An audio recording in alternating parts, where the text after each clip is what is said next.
Oh wait, no. Wait, hang on. Hee hee hee. Ooh, scared you. Hello.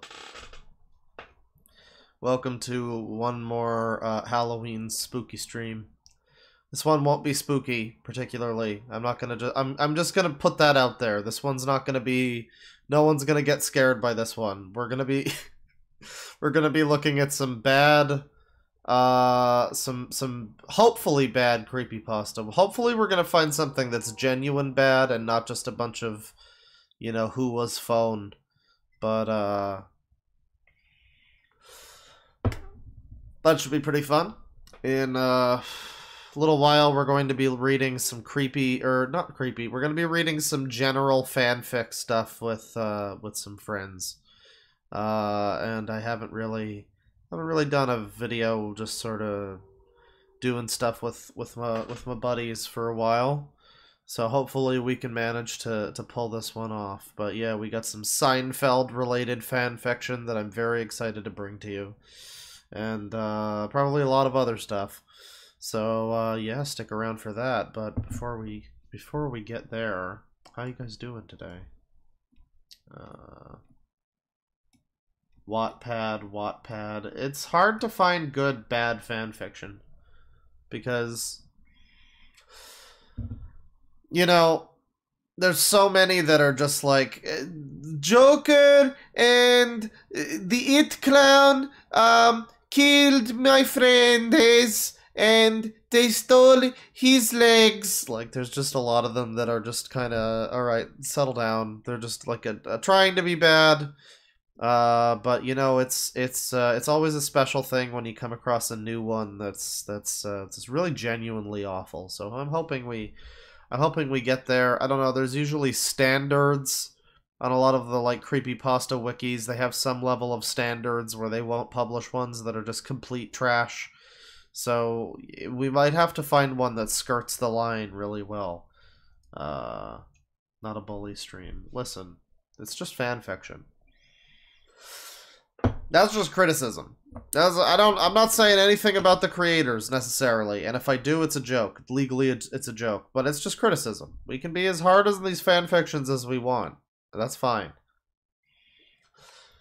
Please do the creepypasta fanfiction, sir. I mean, I guess that would be perfect. What is that, like the stuff where it's like Jeff the Killer's brother Lou or whatever, that whole thing? Yeah, I don't know. I can certainly look into that. I don't know if there's any particularly spooky things that I have. For the fanfic section is more just general silliness. I mean, there might be some. We might try to keep that in line with some sort of attempt at spooky. But I mean, that one I saw that there were Seinfeld X Final Fantasy VII fanfictions, and I was like, you know what, I gotta read that. There is a Seinfeld X Banjo-Kazooie fanfiction. I'm very excited to dive into that one. So at least for me, at least for my Seinfeld addiction, I will have plenty to read through. Agent Matt. Can't have opinions anymore because bullying. God damn it! I can't even hold that kid's head under the toilet bowl anymore because it's like a bad opinion or whatever. People holding me accountable. God damn it. Let's see here. So, let me see. So we've got the Creepypasta Wiki. And, oh my god, I have so many things to look at after yesterday's stream. How many things is this? 1, 2, 3, 4, 5, 6, 7, 8, 9, 10. Like 17 things that people either suggested or since last night I have in some way encountered. So I've got quite a bit. I have quite a bit to look at on future spook streams. We're gonna have one that's probably just a generalized spooky nonsense stream. But for now, I'm going to begin things here. We're gonna take a look here just at the Creepypasta Wiki. These are the new stories. Brothers of Drain, Lucidity Lost, Heaven's Grove. Some of them they got the real good try-hard names. Then you got ones like I Kill Terrorist. Let's see here. Let me get some music going, actually, before we get reading this. I'm sure this one's great. It looks like it's actually written in some form of actual English, which is not what I would have assumed by the title, I Kill Terrorist! But, you know, let me, what's some good, you know, obviously we can just go with the classic. Just go with the real classic.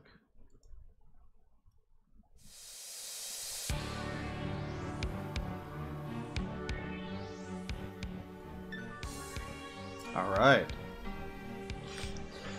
May 11th, 2002. This story is from my stepfather. The date is May 11th, 2002. My stepfather traveled from Ireland to Michigan to meet friends and to go to pubs and bars. He was known by his friends for loving about the American children's show SpongeBob. He would... Oh, good, we got SpongeBob happening. He would sit on the chair and watch the yellow sponge in his free time. His friend told me that during dinner he would sit on the sofa and eat while watching him. Lovely. On May 11th, 2002, he was hoping to watch Something Smells and Bossy Boots after swimming at Lake Michigan at around 10:27 a.m. My stepfather sat on the couch and waited for the show to go on. When 10:30 a.m. struck, the television played. But it wasn't the episode. The movie began looking very crappy. The graphics looked like a 50s movie with a scarce budget. You see two people enter a hallway through a door, and this nursery rhyme music playing. The people wore blue dresses and a baby blue hat. Wait. Okay, I saw 50s movie, I assumed black and white, but I guess this one's in color. Blue hat. The people descended the stairwell in the hallway, and in a couple moments, they are up the stairs. Wait, descend? What? The next part showed a guy. He looked Middle Eastern. He wore a headband on his hand. What does that mean? And he wore a beige army vest and wore a beige shirt and what I assume khakis. The young man looks up at the stairway and he is shot in the head immediately.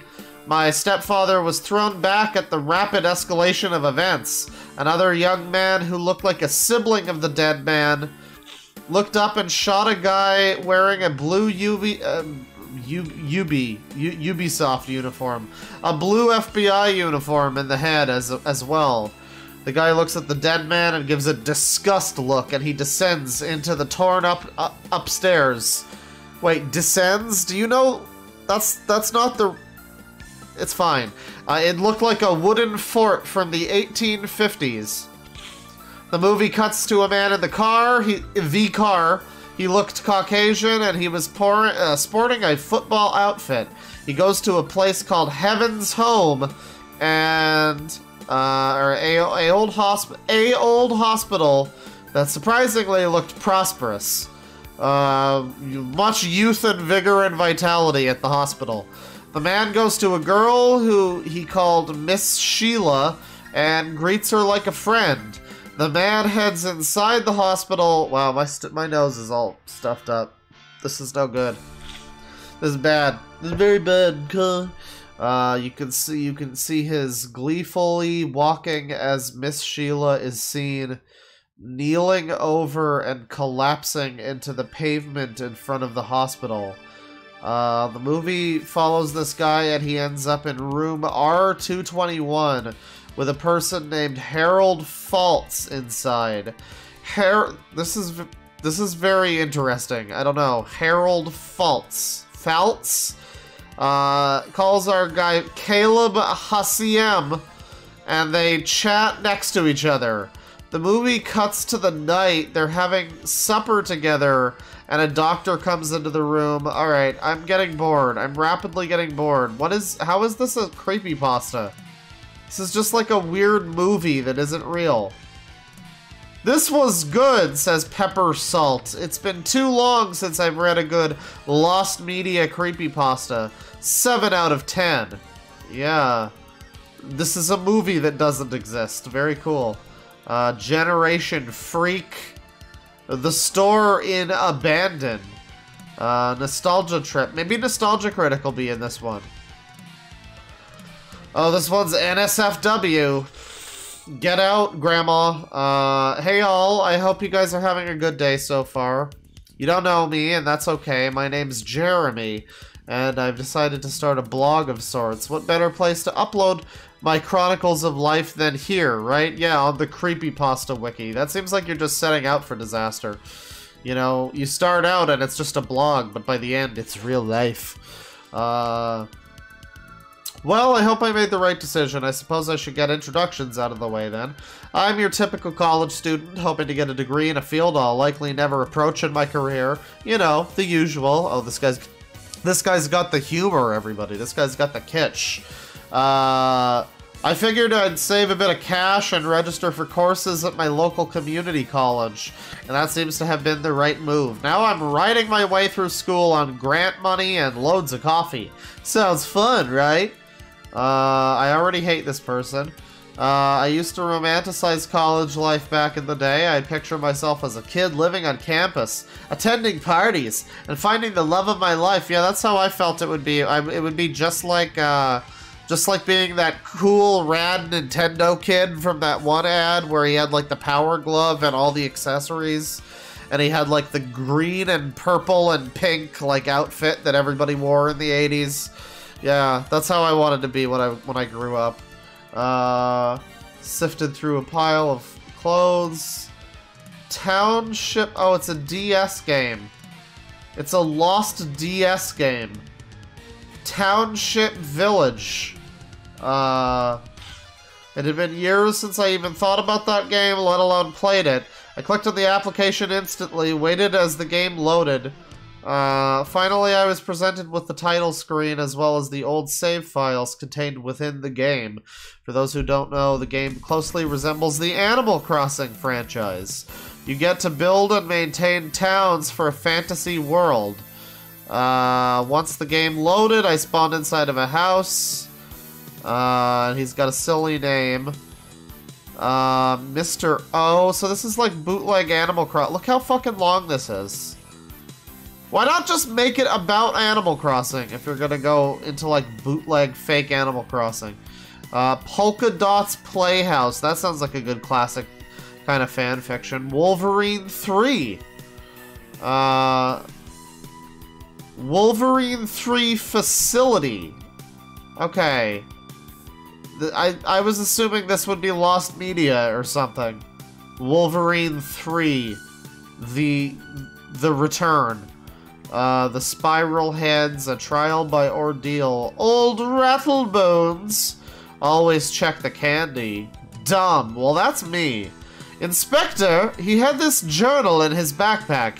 It's got his name on it, so I assume it's all his writings.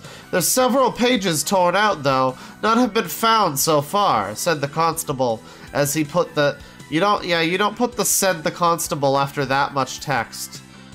You might do it after Inspector or after the backpack part, but then the whole rest of it, we're wondering who the fuck this character is.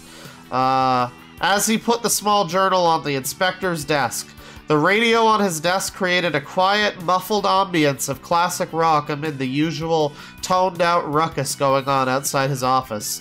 Has anyone else read it so far? The inspector asked as he feigned nonchalance. No, sir. You said you wanted to be the first, right? Right you are, Constable. Nothing fishy, eh? I just want to know what's been going on in my nephew's head since his disappearance. The constable nodded and took leave of the office.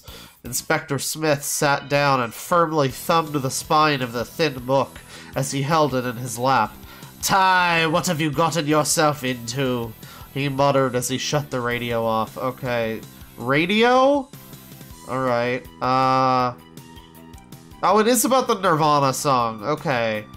What do these, like, Sherlock Holmes characters have to do with this Nirvana shit? I haven't done journaling since I was a kid, but I feel like I need to make note of this. It was weird as hell. It was... Do you guys think that if we didn't have House of Leaves, Creepypasta wouldn't exist? I feel like it would be very different. I don't know. It was 11:30 in the morning when it happened, as far as I know. I was just hanging out in the basement, playing my Xbox 360 and listening to music. I was a huge Nirvana fan, so I was listening to my mom's greatest hits CD. My dad was yeah, you're a huge Nirvana fan, so you're listening to a greatest hits CD. That's cool.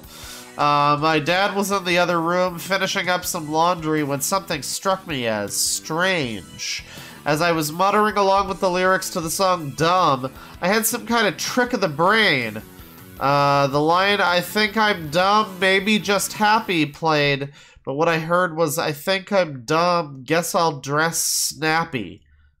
Now obviously that was a really strange alteration of the lyrics to hear, and is definitely not how the song or any parody of it goes. I didn't think much of it, as I did tend to have a pretty overactive imagination. I brushed it off until later that day. So he dresses snappy, and his mom asks, wait, why is this line in, like, third person, but the rest of it is in my parents were going out? It's in first, what the hell? Between them. Oh, it's the dad, I guess. Alright. I think I'm dumb, but I feel crappy. So this is just like a creepypasta where the lyrics to Dumb change a little bit. I'll just burn something. So he needs to burn stuff now, because the music told him to.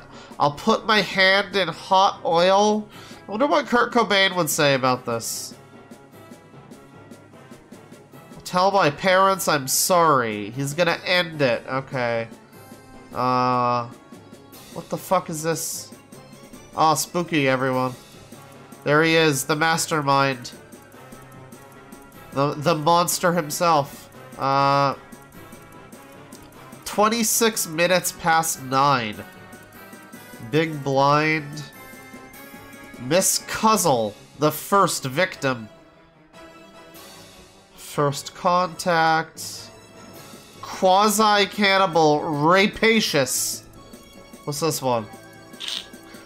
DeadwingDork is a racist idiot who eats my cum. Alright, well, there you go.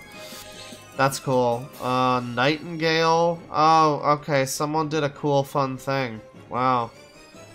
Well, I will have you know that's incorrect, sir. I do not eat your cum. You know, that's a good moment, as I guess the Creepypasta Wiki just got mass fucked with. Please don't do that. That's a good moment for me to take a brief BRB, I guess. I have to go and get a water. Listen to this weird Castlevania cover, I guess. Back in a sec. Let me just do this and do one of these. There you go. Looks perfect. I'll be right back.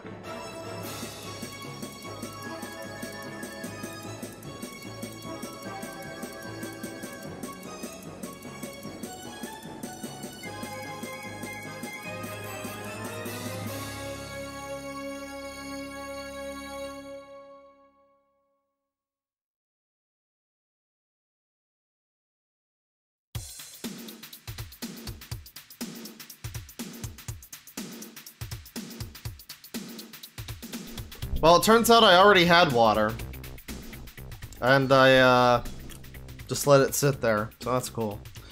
Yeah, I neglected to think that I might need to drink water in a stream where I'm just reading stuff constantly. Take a look at the chat. Rip DeadwingDork. I mean, I'm back. I'm here. Cum coin. Lay epic trolling. Yeah, don't get too spooky. Get rid of this bad boy. I'm hoping that I stop being all stuffed up. I don't know what's up with that. It's bad. It happened right when the stream started, so that's cool. Let's see. I guess looks like everything got fixed. I don't know. Please don't try to be epic trolls. Please just, you know. Let's not ruin everybody's fun right here. Let's jump back into things here. This is the Lantern Witch. Come on, Rue, she's not really a witch. Toby snorted, his derision visible even though his cheap ghost through his cheap ghost costume. It's Halloween, Ruby. Uh-huh. There's lights in her windows. I don't know, like, I'm trying to read these, and some of them I'm just like, okay. Polka Dots Playhouse. I guess this is a place to vent out what happened to me, or multiple people. I should start off by saying that my dad was an extremely busy man. Mom left us to go on a business trip, as my father would put it, so he would always be at work homeschooling me.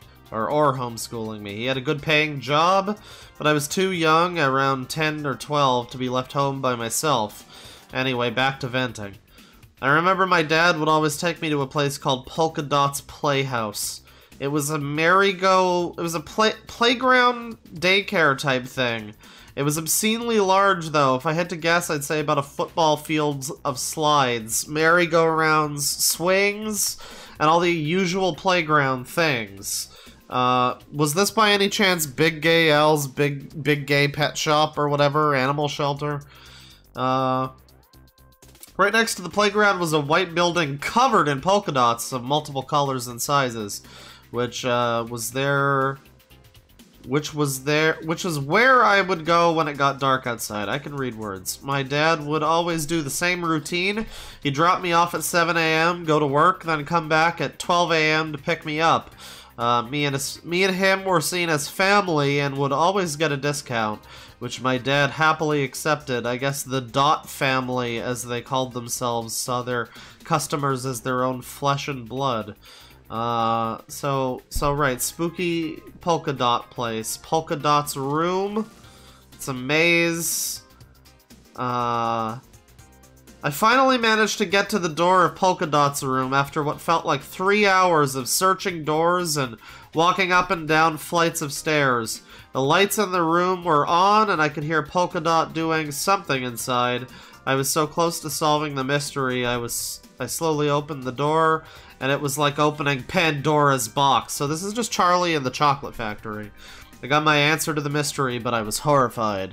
It was colorful. It was a tea party set on one of these beds with a roof on it. It looked like a child's room, except for one thing: the table.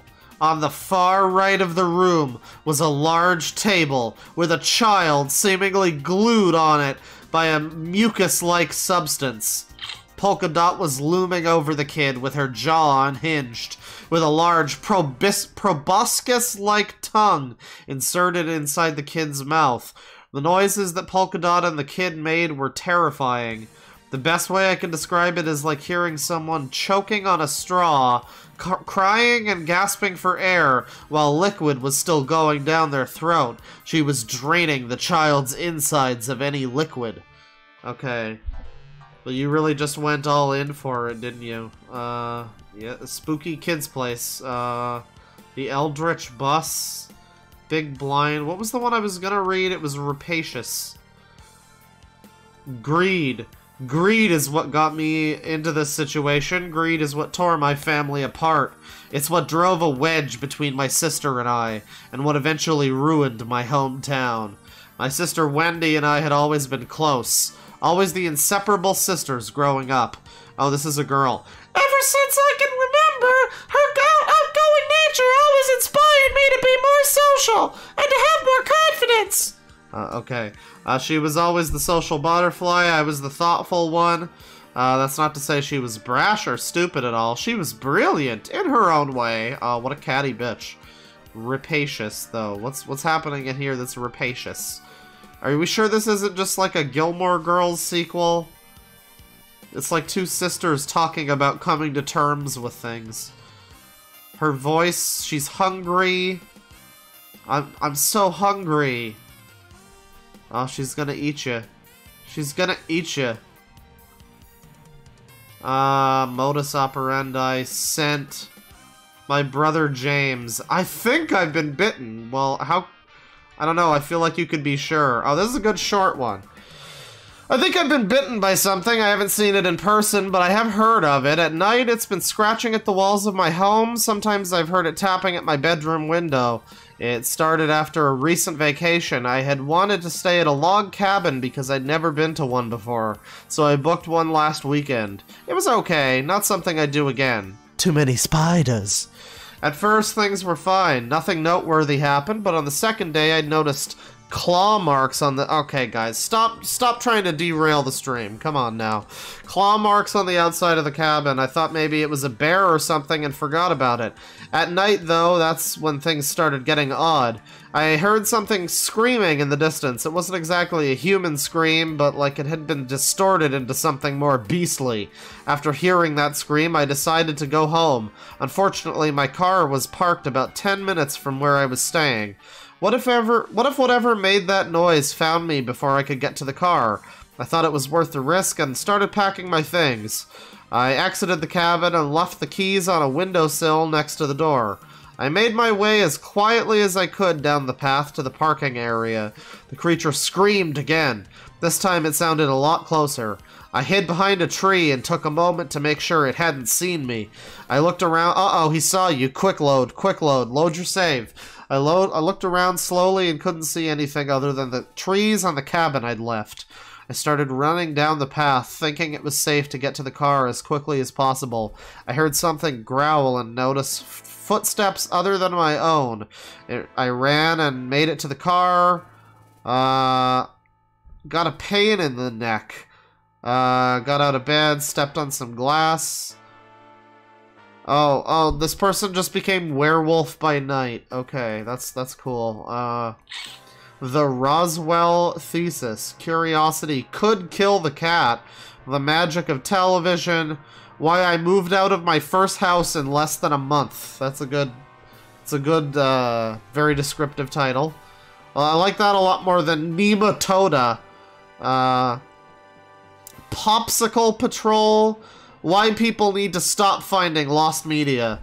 My name is Thomas Kelly. I was in a college group effort to find lost media around my area, and some have been found here in the past. Our group found multiple things. A preschool movie about shapes and colors being friends, a commercial for a never-launched restaurant chain, and lastly a VHS tape that disturbed us all. We will be going in-depth for all of these. The first tape was titled Colors and Shapes, Friendship. It looked to be a 1998 3D animated film made to capitalize on Toy Story. It featured 4 splashes of paint with thin legs and arms. Red, an arrogant but friendly beneath-the-surface guy. Green, a laid-back man. Yellow, the protagonist. Bright and overly friendly. So is this just the M&Ms? I feel like this is just the M&Ms. And blue, a sad and pessimistic color.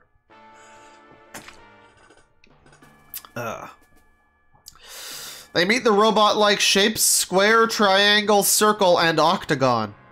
The shapes need color, and in return the shapes would defeat the cursed color, who had... Oh, that's a good thing for... The cursed color. That could be some kind of new slur or something. Who cursed all the colors to be erased. The movie had low quality, the animation was rather poor, it occasionally had behind-the-scenes footage and conversations. The characters at some point would try to confront the cursed color, but when the camera was about to pan to this cursed color, it just gets stuck and kept repeating the same 16 frames before it was able to pan over, which goes on for 15 minutes until this tape ends. We found it in a crate at our local warehouse. The crate was labeled, "For Destruction." The second tape was titled Fisher's Seafood. It started with the robotic mascot Fred Fisherman waving at the camera saying, "Hello, wonderful people, I'm Fred Fisher," and... is it not Fisherman? And welcome to my seafood shack. Here we sell fish, salad, and drinks, and so much more.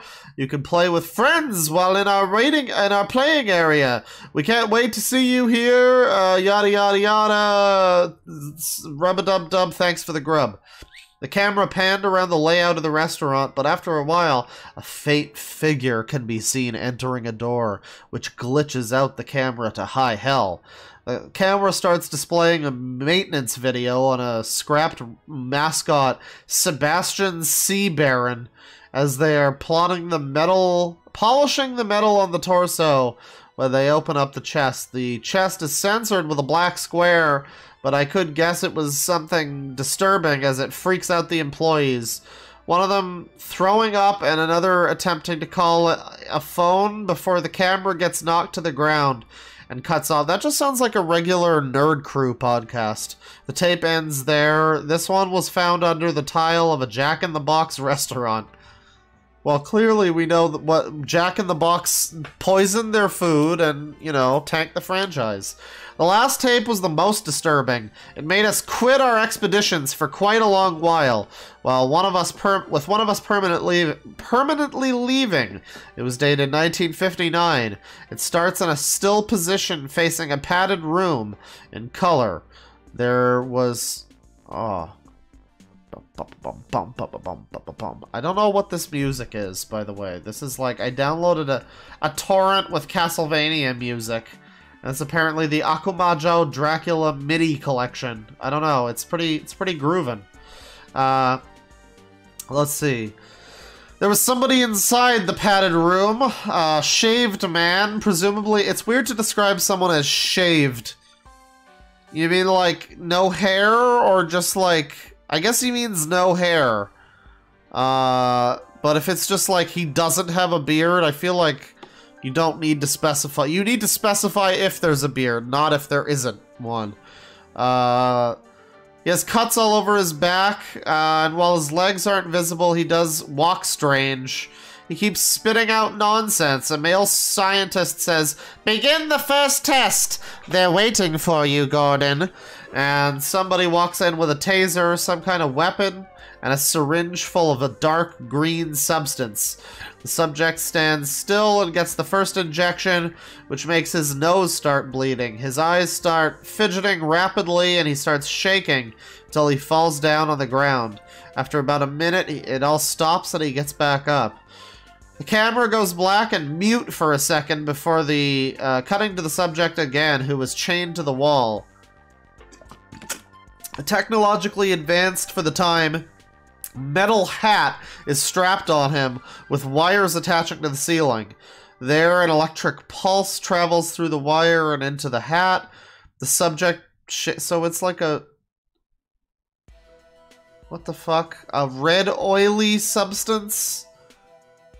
A red glow consuming the man. Uh-huh.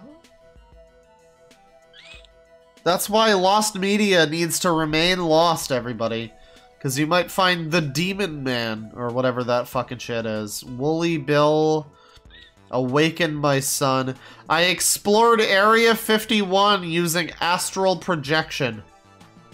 I never wanted to be there, but a bet was a bet. Why did enter that degenerate, loud, sex-ridden building? It all started with a bet gone wrong on October the 24th, 100 years since the stock market crash of 1929 at the hotel. What the fuck is this story, chat? This is like in the future? And it's like a weird stylized, like, what is this, like cyberpunk? Charlie and Nifty were out shopping and I was bored, crossing my legs while tapping my fingers on the armchair of one of the beige and red upholstered couches. Wondering what to do. What do you mean the armchair of the couch? You mean just the arm of the couch? I started to stare at the framed pictures of Charlie on the walls. Who the fuck is Charlie? What is this? Are these your droogies?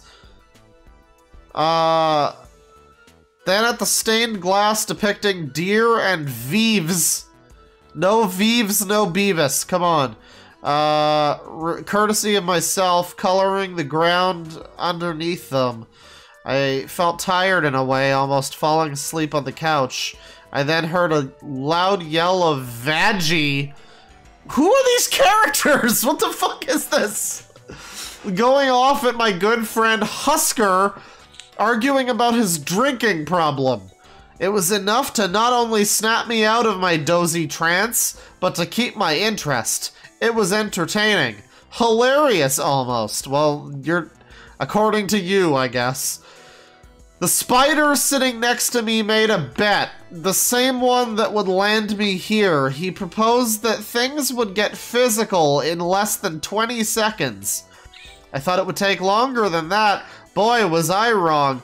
We shook on the deal, making green flames swirl in the air. Vaggie took notice of this and called us out. A bottle of cheap booze came flying in the air shortly after, hitting her. In defeat, I asked what Angel should get for winning said bet, and he asked for a jacket he left behind in his dressing room. What is going on? Dude, wow, very well done. Yeah, solid 10 out of 10. What the fuck is this? Is this Area 51? Oh, you sassy little bitch! Everything went black. Is this like still being updated, I guess? This is very bizarre. It's like my favorite one so far. Human Blood. Krusty the Cat. From Madness Born. Heavenly Mana. The View of January 5th. You mean like the TV show The View? Oh, it's a YouTube channel. Nice. About 2 months ago, I stumbled onto this YouTube channel called The View of January 5th. Ooh, yes. Nice voice crack there. This channel was pretty normal, to say the least. Each video was about 20 minutes long, and a girl going by the name of Hana Tanaka would be playing your average games, Minecraft and whatnot. This continued on until one Saturday afternoon. I was looking at my subscriptions and found a live stream playing, which was odd because Hana usually only posted on or live streamed on Sundays, Wednesdays, and Fridays. Wanted to see what it was about. I clicked on the video and was early, shown when the video said, "Your live stream shall start in a little bit." Does it say that? What before the... Okay. 5 minutes later, Hana appeared on the screen, but something was off about her. She had dyed her hair black and she looked almost tired. Well, I mean, she sounds Japanese. Wasn't her hair already black? She looked almost tired. I mean... You know, I'm tired all the time. I'm tired now. We power through it. The live stream chats were flooded with comments saying that something was weirdly off about her, with a few commenters even asking if she was okay. Oh, they even went that far, huh? Hana must have read the comments because she responded that she was fine. She began her usual routine of setting up a game, which happened to be Subnautica. As she was playing, a huge bang was heard in the background. I typed that I heard a bang, but Hana was too busy playing her game to notice. Finally, someone finally managed to get her attention, and Hana took off her headphones and walked to the door. Silence filled the room for nearly 5 minutes. Then, out of nowhere, an alarming scream was heard. I was startled, and everyone else watching must have been too, because they began typing in the chats. What were they, just like sharing memes or something? They all Kappa facing. For the next 3 minutes, multiple users began uttering their utter horror, with many wondering if she was alright. Then 3 gunshots rang out. I was in utter shock now, about to close the tab, but I stopped myself and continued watching the live stream. A minute later, a masked man wearing a pig mask entered the room, observing the area. He managed to find the computer and stared at it for a little while, waved, and then left the room. This is a little over the top. The people watching the live stream said nothing in the chats for the next few minutes. Then Hana entered the room. I immediately noticed that she was crying, as her makeup was flooding down her cheeks. Her hands shaking, she put on the headphones and then began reading off a piece of paper, crying as she did so. Oh, finally my stuffed up nose will make sense for the character. As of January 5th, 2023. Why is it 20? Why are we in the future? Why are multiple of these in the future? We have captured this family. We demand $5 million and the boy will be set free. The boy? Is Hana secretly a boy? Hana tearfully said, hiccuping between the words. I was in utter horror. The live stream chat was flooded with comments asking why Hana wasn't included, but she shoots herself. Okay. A minute later, another man wearing a pig mask came into focus on the screen. He suddenly slammed the table and stared deeply at the screen. I believe Miss Tanaka here wasn't clear enough, Pigman said, still staring into the camera. We want $5 million to be sent into this bank account. He held up a piece of paper containing the account number and password, and the boy will be set free. This is only a demonstration. Alright, and that's the end of the stream. Okay. Yeah, why were these people just targeting this random person? And who is the boy? Is she the boy? Well, I guess she's not the boy, because she's fucking dead. Witiko Tale. VHS collection for rejected tapes. Are these all just... Are we just finding a bunch of weird lost media ones? Is this the new normal for these? One day, Jungkook decided to tell one of his Hyungs... Okay, what the fuck is this? What is this? Why is this half in Korean? None other than Min Yoongi himself. Hyungi, I want to tell you something. Is this a fucking, like, K-pop stan fanfiction that's not about K-pop? Jungkook said, what's up, Cookie? Yoongi said as he turned to Jungkook from his computer. I know you're open-minded, that's why I want to tell you. And also because we've had a few flings, but not officially dating yet, too.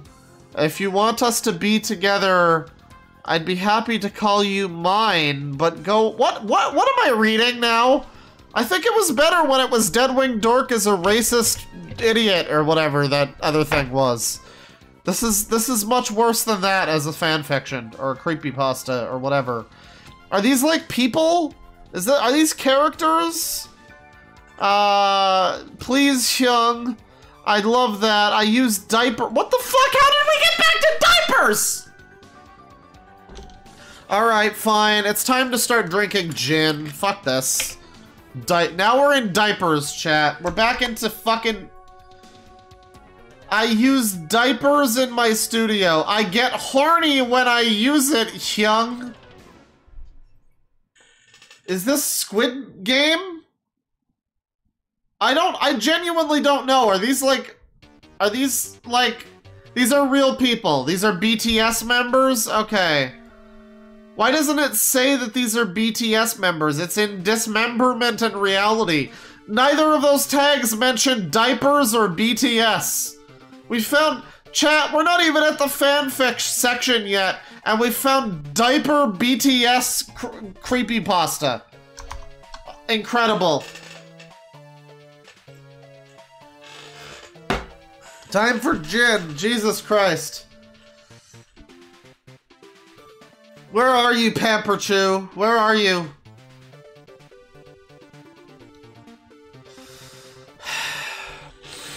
This is more personalized to me than that weird edit thing was too. This is great. Famous ABDL reviewer DeadwingDork back at you on the scene once more, with more classic ABDL reviews. So the other one says, okay, wait, just okay? You're okay with that? Sure, why wouldn't it be? Is this like a meme? Like... JK, you're 3 inches. Is this serious? Is this just... Okay. Did somebody just edit this other creepypasta and replace it with, like, BTS fanfic? Put your bottom on Hyung. Yeah. So they're taking dumps on each other. Something tells me this might have just been edited. I was excited for a minute, but now I'm realizing that was probably just a funny meme by someone. When will the laughing stop? The in-between? News transcript from a parallel universe. May 20th, 2021, the following document has been released through the Freedom of Information Act. The following is from organized research made at the Redwater Federal Research Facility located in Redacted by Redacted. The content is allegedly taken from a parallel universe thanks to the use of blank technology. Oh, someone played Control. The following content is disturbing and discretion is advised. So we're in the Action 5 newsroom. A human being is merely a suicide delayed, and while you procrastinate from the soul-crushing inevitable, let's bite into some juicy news food. I'm Stacy Wilson, and this is Action 45. Intro begins. It's a video playing apparent stock music and showing a montage of various public executions, unknowable paranormal phenomena, and an image reel of celebrity foot fungus. Number 15. Our first story today is an update from the oversized growing pothole on Main Street.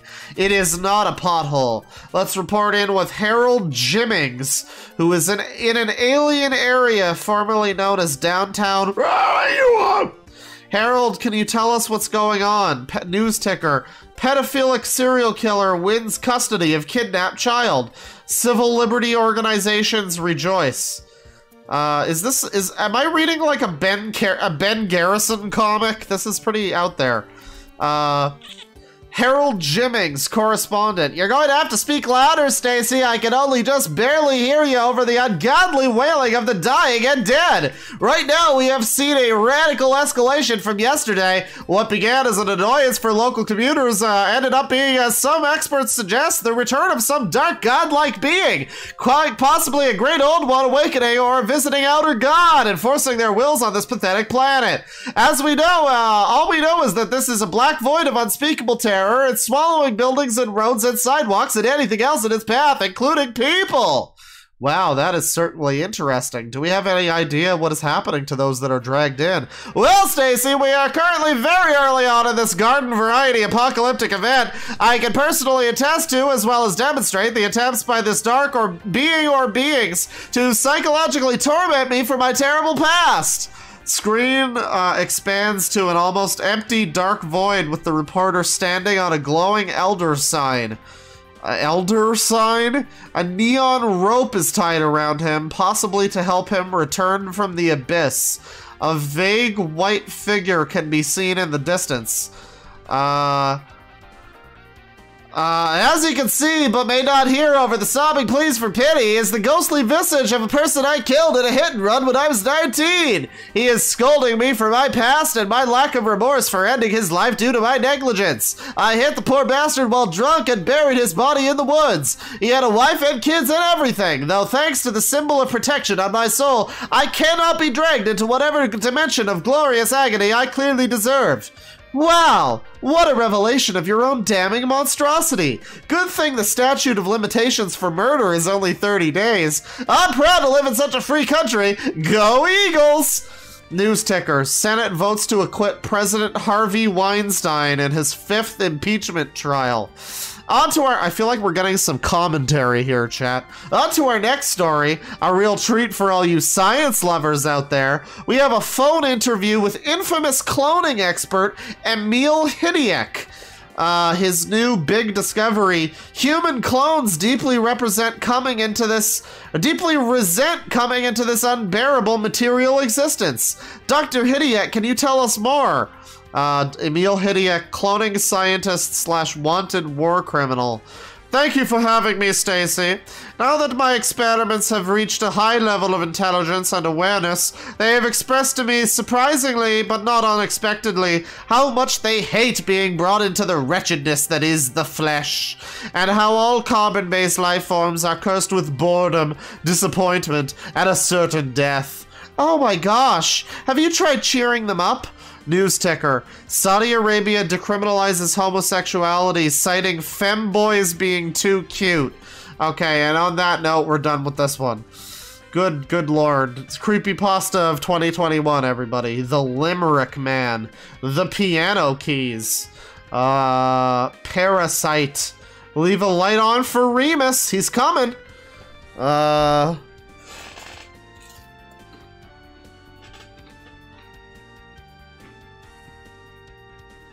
Have me a candy.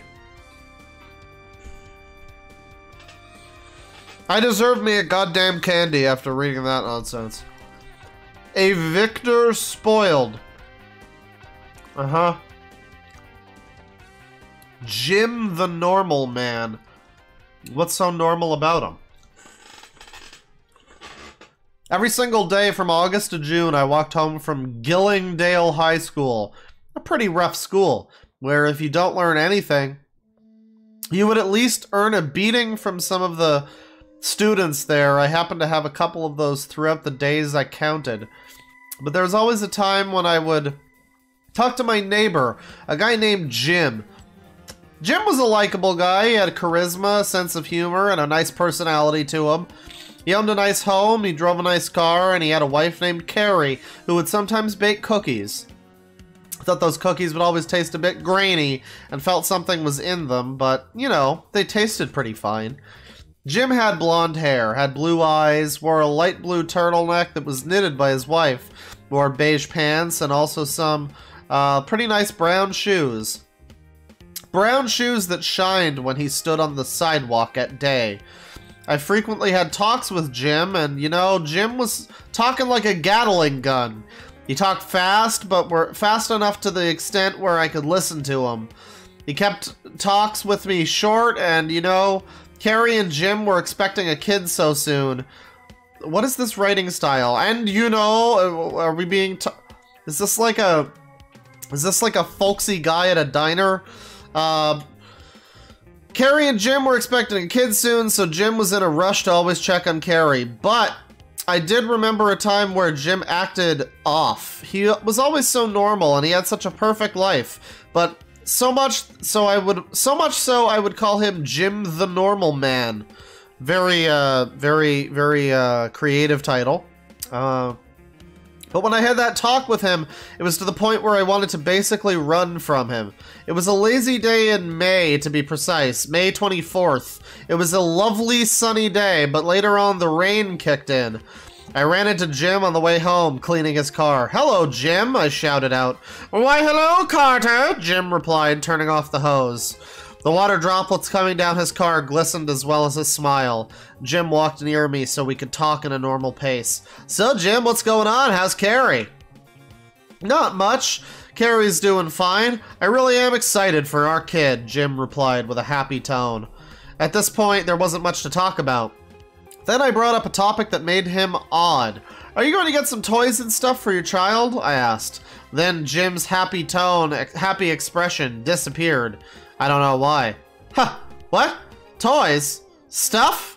He'll be like me, of course. A hard-working man with a dream," Jim replied. He was forcing a particularly strange smile. Well, you can't force a young kid at a young age to go provide for the entire family. "Don't you think he should get some entertainment at least, like a toy?" I asked again.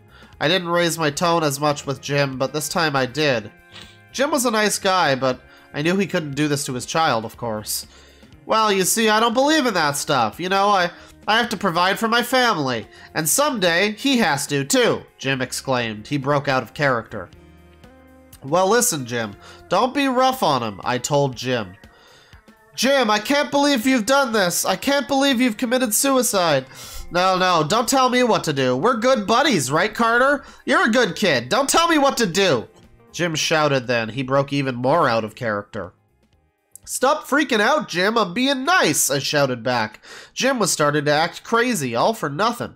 Then Jim was about to blurt something that looked like it would make sure it would scar me. But then he disappeared, right there, of course. No longer was the car there, the house there, Carrie looking out from the house too, all gone. Then I heard my mother from the house. "Carter, you're home. Welcome back. Take your meds after—" Oh, fuck off. "Nothing personal, kid." Man, I'll talk to Jim someday later in the week. He has to take his meds, everyone. Incredible. "You was crazy all along." I watch people sleep. Heaven and hell aren't what you think they are. What is I watch people sleep? Where is it? I watch people sleep. Right there. Boom. Alright then. Epic. Lover from Wet Fever Dreams. Oh my god, chat. Incredible. Rolling over in the sheets, your eyes adjust to the darkness until the blurry numbers fade into view. 2:55 a.m. It's 2:45 in the morning. You let out a sigh, not of relief, but disappointment. The hot breath spewing from your mouth onto your pillow mixes with the fresh saliva. You sit up. The darkness is still hazy around you. Making out shapes is about all you can do. You reach behind your back, feeling around in the covers.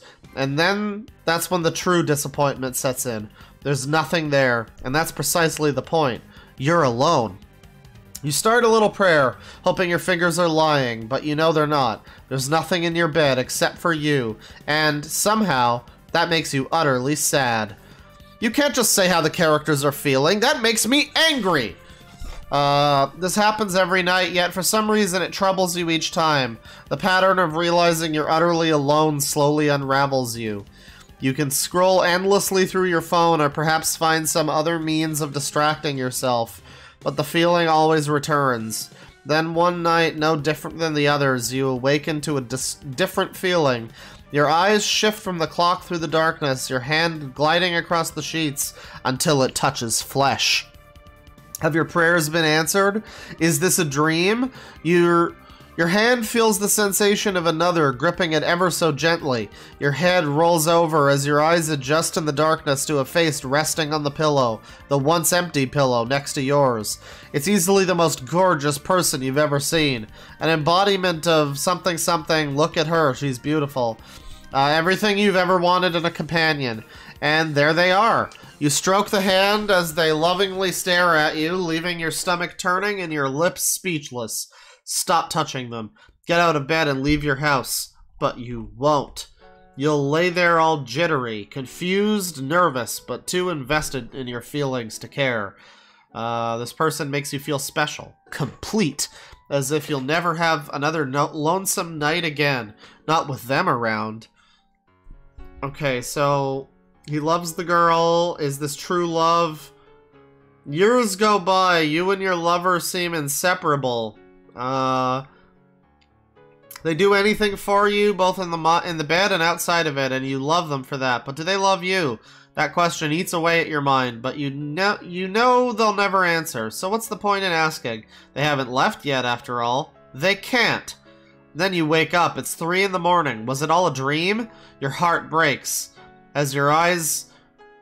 That doesn't sound like that great of a dream. It's got some weird stuff going on in it. Your eyes adjust to the blackness. You can see a figure draped in the blanket covering your naked body. You aren't alone, but it isn't them anymore. It's someone new. You try to pivot to the covers to catch a better glance at the stranger. You can't move. You try sitting up, but you can't. You try to say something, anything. You can't. All you can do is watch as the stranger rolls over, looking to you lovingly. They reach out. Why is this creepy? What the fuck? They have this, like, picture. This isn't even creepy. Why do you love the ending? It's just someone else? Oh, okay. Alright then. Very good. Another candy. Hang on. What?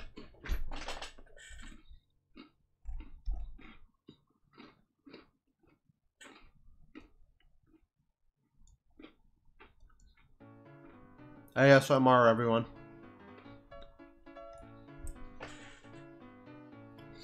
I learned recently that Americans don't have Coffee Crisp.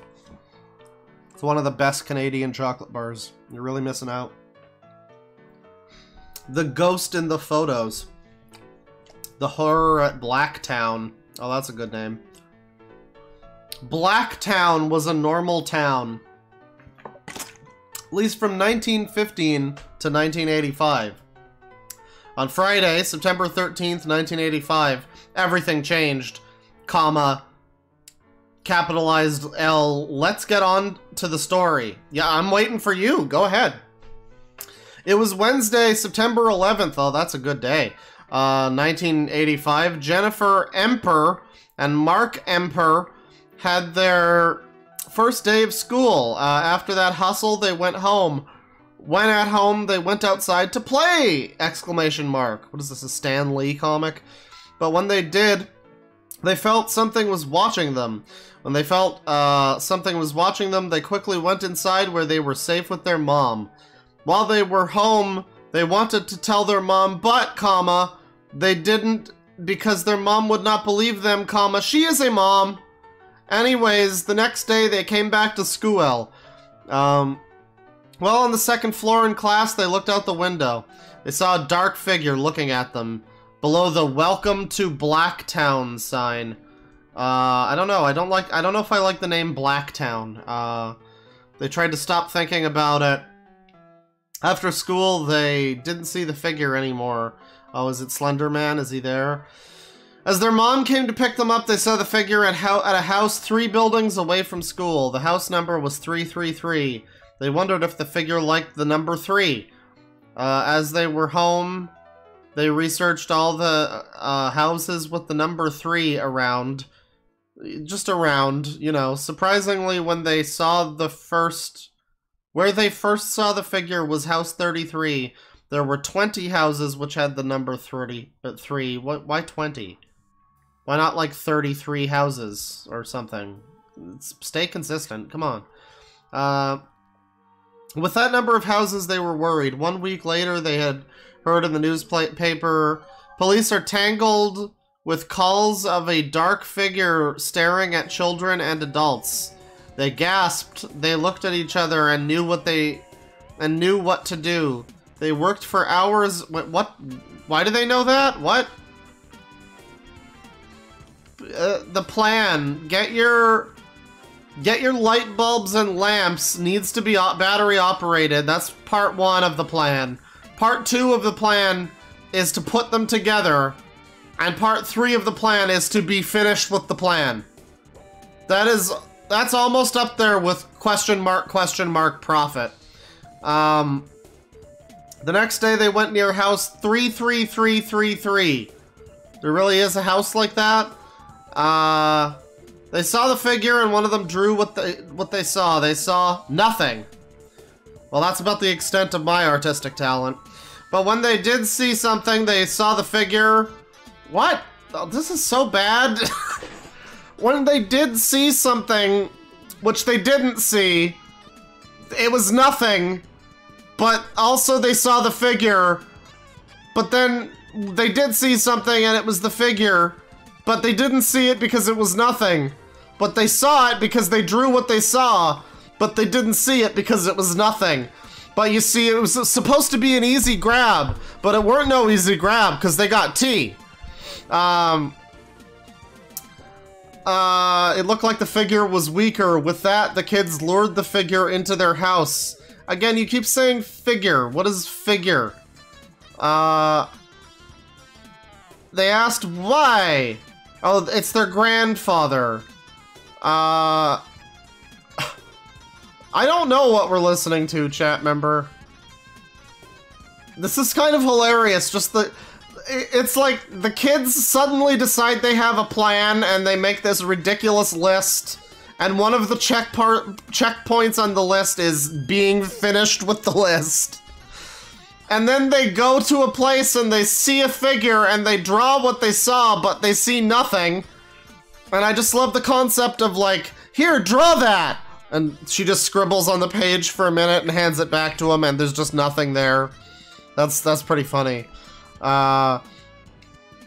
Okay, so the figure is their grandfather. They asked why. He said, I needed to come back to deal with some business. They said, what business? He said, you know that figure you have been seeing? It was me! But there used to be a figure terrorizing the town, mostly me. I have to get revenge, and I think it is coming for you too. They both gasped in surprise. They heard wait, okay, let me unpack this one now. So he is a figure that they have been seeing. And there used to be a figure terrorizing the town. And it's mostly him. And he has to get revenge on some... I guess the person that it is when it's not him. Hence the mostly. He has to get revenge? I have to get revenge... And it's coming to you. You mean the revenge is? Okay. Next to the kitchen, next to the basement, next to the bathroom, and then the 4... Right. Grandpa came out of the closet and beat the figure up! Exclamation mark. The figure said, ow! Is this a fucking joke? Is this seriously a fuck? The people in these comments are like, this is supposed to be an ebook. As far as I'm concerned, this is probably completely fake. I mean, obviously it's fake, but I mean, like, it's a fake story. It's just a troll post or whatever. But this guy's just like, the plot for the story was what's refreshing about it? What's refreshing about it? I'm very confused by this one. This was quite a story. The ghost in the photos. I think I'm gonna be done with the creepypasta in a moment. Because it's almost about time that we get on to Seinfeld fanfiction and other assorted fanfiction. Nursery Rhyme Clementine, Crowmaster, Maggots. Do we have... I guess this isn't Harry Enfield, is it? No. Dawn Colored Red, I Live Alone, A Hospital Visitor. Let's get some music happening.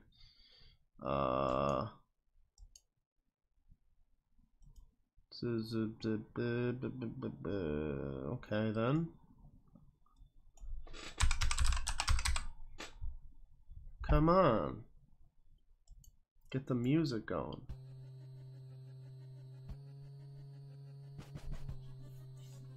Sure. Wait, that's wrong. What the fuck? Yeah, there you go.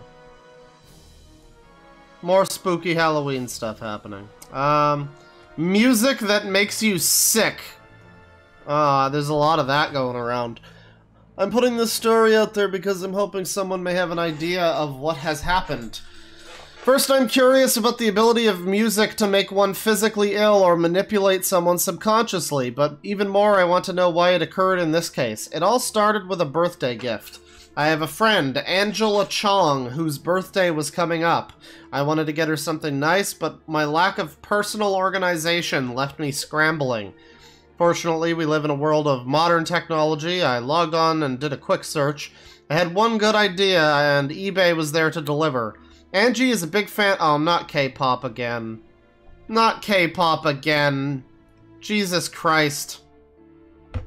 Her favorite group is Red Velvet, which also happens to be my favorite kind of cake. While you can find songs and albums on digital media relatively easily, the physical volumes usually have special editions like posters and books, not to mention the collecting value. And I was pleased to find a Red Velvet Summer Magic album for a much cheaper price than most of the other listings. It also happened to be a multiple Kang Sulgi edition, which was Angie's favorite member. The Summer Magic album— oh my god, shut up.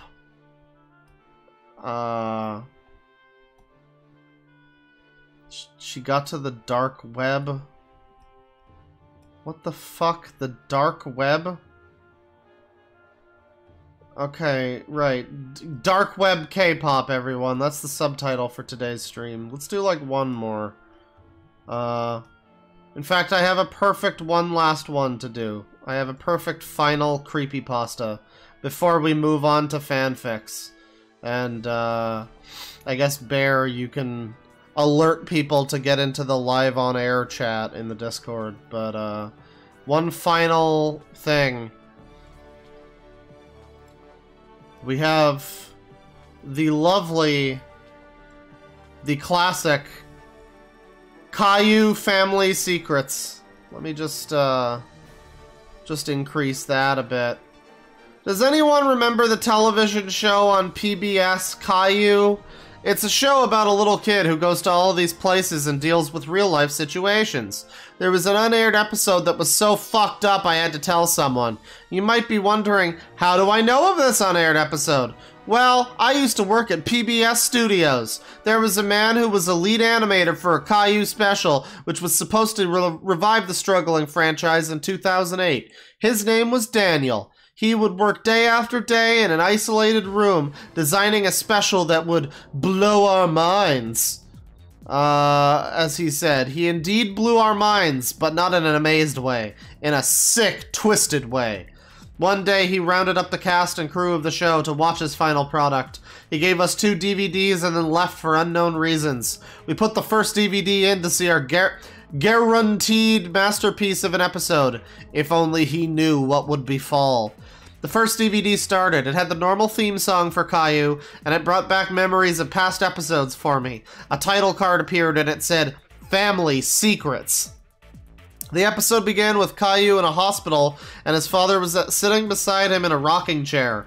Our first look at Caillou was horrifying. He was on life support and he looked pale, somewhat in a ghost-like form. He had a bandage on the right side of his face. He was doing a mix of coughing and crying. He then asked his father a question. Daddy, why would you do that to us? His father answered, I don't know, son, The tape kept looping. And then went to a shot of their house in a flashback, I presumed. Caillou's mom was in the kitchen cooking something when her husband walked in with a depressed and somewhat scary look. That's right, just tell us it's a scary look, that's fine. That really gets me spooked. He had dark rings around his eyes, and he had no eyebrows. He said to her in a sad voice, the results came back from the hospital. Caillou has brain cancer. Brain cancer? After that, he let out a big sigh. Caillou's mom seemed unfazed. Was she in shock? She just walked out of the room and began dusting around the house. She noticed her husband's wallet on the table in the living room. Inside of it, she saw a used condom that had semen drizzling from it. It prompted the man next to me to say, what the hell? Inside the wallet, there was a phone number that belonged to Miss Martin, Caillou's preschool teacher. Caillou's mom confronted her husband and slapped him across the face with the condom. He then picked it up to throw it at her, but it missed and stuck to the wall. This is when the confrontation started. I would say the confrontation started just before that, actually.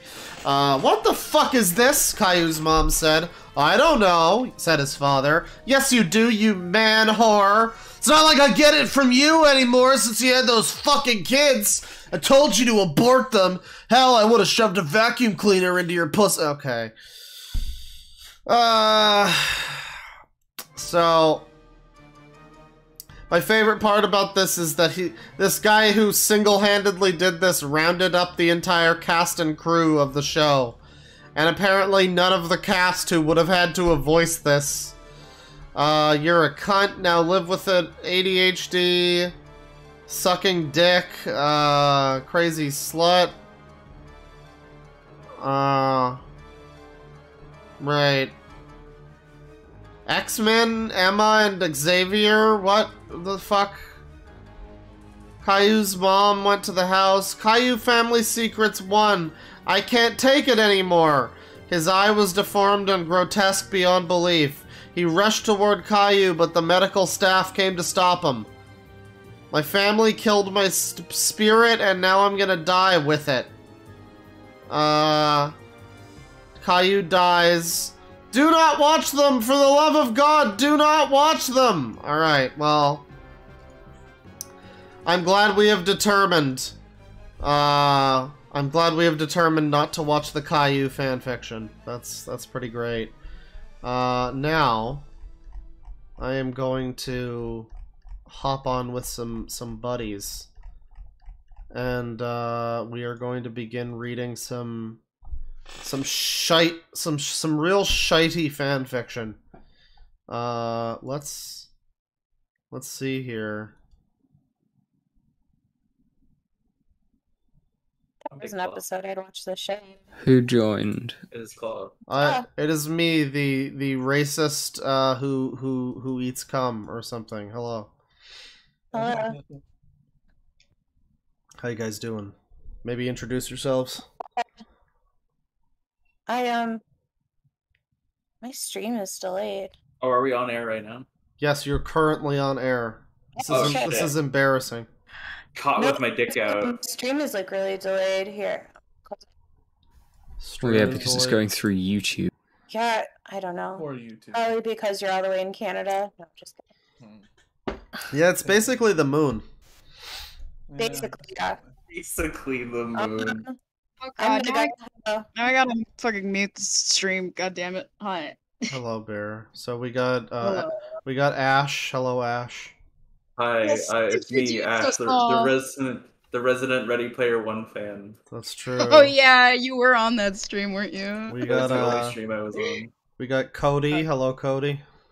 Hello. Am I the only one that's actually read Ready Player One? No, I read both. Oh, not no. They.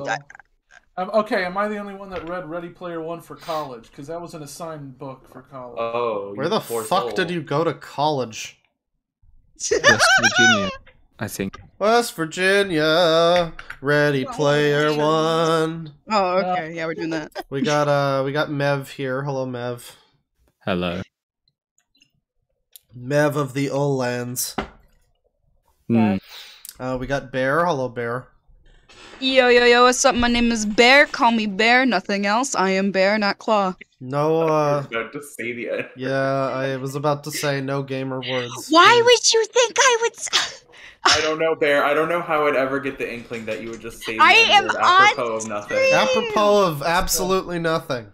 Oh my god, okay, And, hello. And last but not least, we have Mega here. Mega, how's your mic doing? I think it's good. I think Cody said it sounded better, so. Yeah, no, it does sound better. It does Alright, sound cool. better. Okay.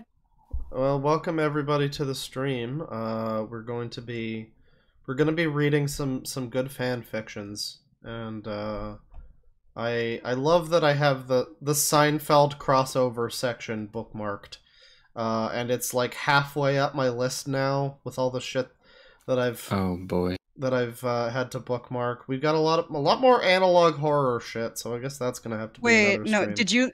did you look at the Seinfeld fanfiction on your own? Because we looked at it the other night. We didn't look at it that long, though. I looked at it briefly. I showed Tristan, who made the thumbnail for this one, that apparently there's like a slash fanfiction with Jerry Seinfeld and some British musician named Peter Murphy, and it crosses over with Final Fantasy VII, so that's cool. Oh, okay. That's just straight up cool right there. I'm going to put this link here over in the voice text zone. You guys can... Oh boy. You guys can read it along at your own pace, I guess. Hello, Cunning Plan in chat. Nice to see you too. I'm shouting out people because I see you. Seinfeld crossover. We are beginning on Seinfeld crossovers because I've been rewatching Seinfeld recently, and you know, there's too many. I mean, Friends I can see, but I love the what's the deal with FNAF? What's the deal with time travel? Also, Yeah, Ogre wait, thinking about Yeah. Ogre thinking about nothing is also a good one. These are all great. Yeah, you should show up. Are you gonna show on stream like all of these crossovers? You should. You should. Yeah. I mean, there's not that many of them, and I'm sure a lot of them are jokes. So this is it, chat. We've got the biggest category is Star Wars crossing over with tied with Friends and Frasier, two other sitcoms, is Star Wars. And then we got Seinfeld meets Mario, which feel like they were just written for Vinny. And then we've got Seinfeld X Pokemon and two Sonic the Hedgehog ones. But we get really into the weeds later on in the list with like an Invader Zim crossover, Mega. Oh, yeah. We got. I love how you point her out. We got Bowser's birthday. We got not. My favorite is Corner Gas here, which I don't know if anybody will know of the. It's not obscure to Canadians, but outside of Canada, it's like a comedy that was pretty popular in Canada, and I like that show, and I can't imagine. That's one that's just for me, honestly. I will read that entirely myself, and you guys can all just listen. We've got an Ice Climber fanfiction. Yeah. What's the deal with Pona? Jerry Seinfeld sees Popo and Nana. Oh, is that like their fucking ship name? Pona? No, Popo and Nana are the name of the Ice Climbers. Yeah, no, that's just their names. Somebody makes a good point that AO3 would probably have even more. What's that, Megan? Yeah, no, AO3 AO3. would probably have them too. Yeah, no. Well, I've already told Claw. I already told Claw before how AO3 is just full of sin and nothing but terribleness, and you should look at it. That's probably where the K-pop diaper fanfic came from. No, Wattpad. No, that would be Wattpad, Claw. There's a Seinfeld Doctor Who crossover. Oh, sure. I mean, that one... Sure, why not? The Seinfeld Doctor Who crossover thing, 11 Meets the Seinfeld Crew by Pyro Moose. Oh, dear. And this one doesn't seem boy. like it's even a joke, because it's got, like, almost 1,500 words. I always say the gold standard for me with fanfiction is I remember when I was a kid, there was, like, on adultfanfiction.net or whatever, there was this Oh my God. there was this porn fic that was just it was like a Family Guy one, and literally the entire fic was just Peter and Lois left on a holiday, so Meg and Chris fuck a lot, and that was the entire thing. Oh no, no. Yeah, no, that's awful. I've seen a million things like that. I showed you the other night the Courtney/Duncan from Total Drama Island fanfiction I read in like 2008, which yes, I'm admitting that on air, but whatever.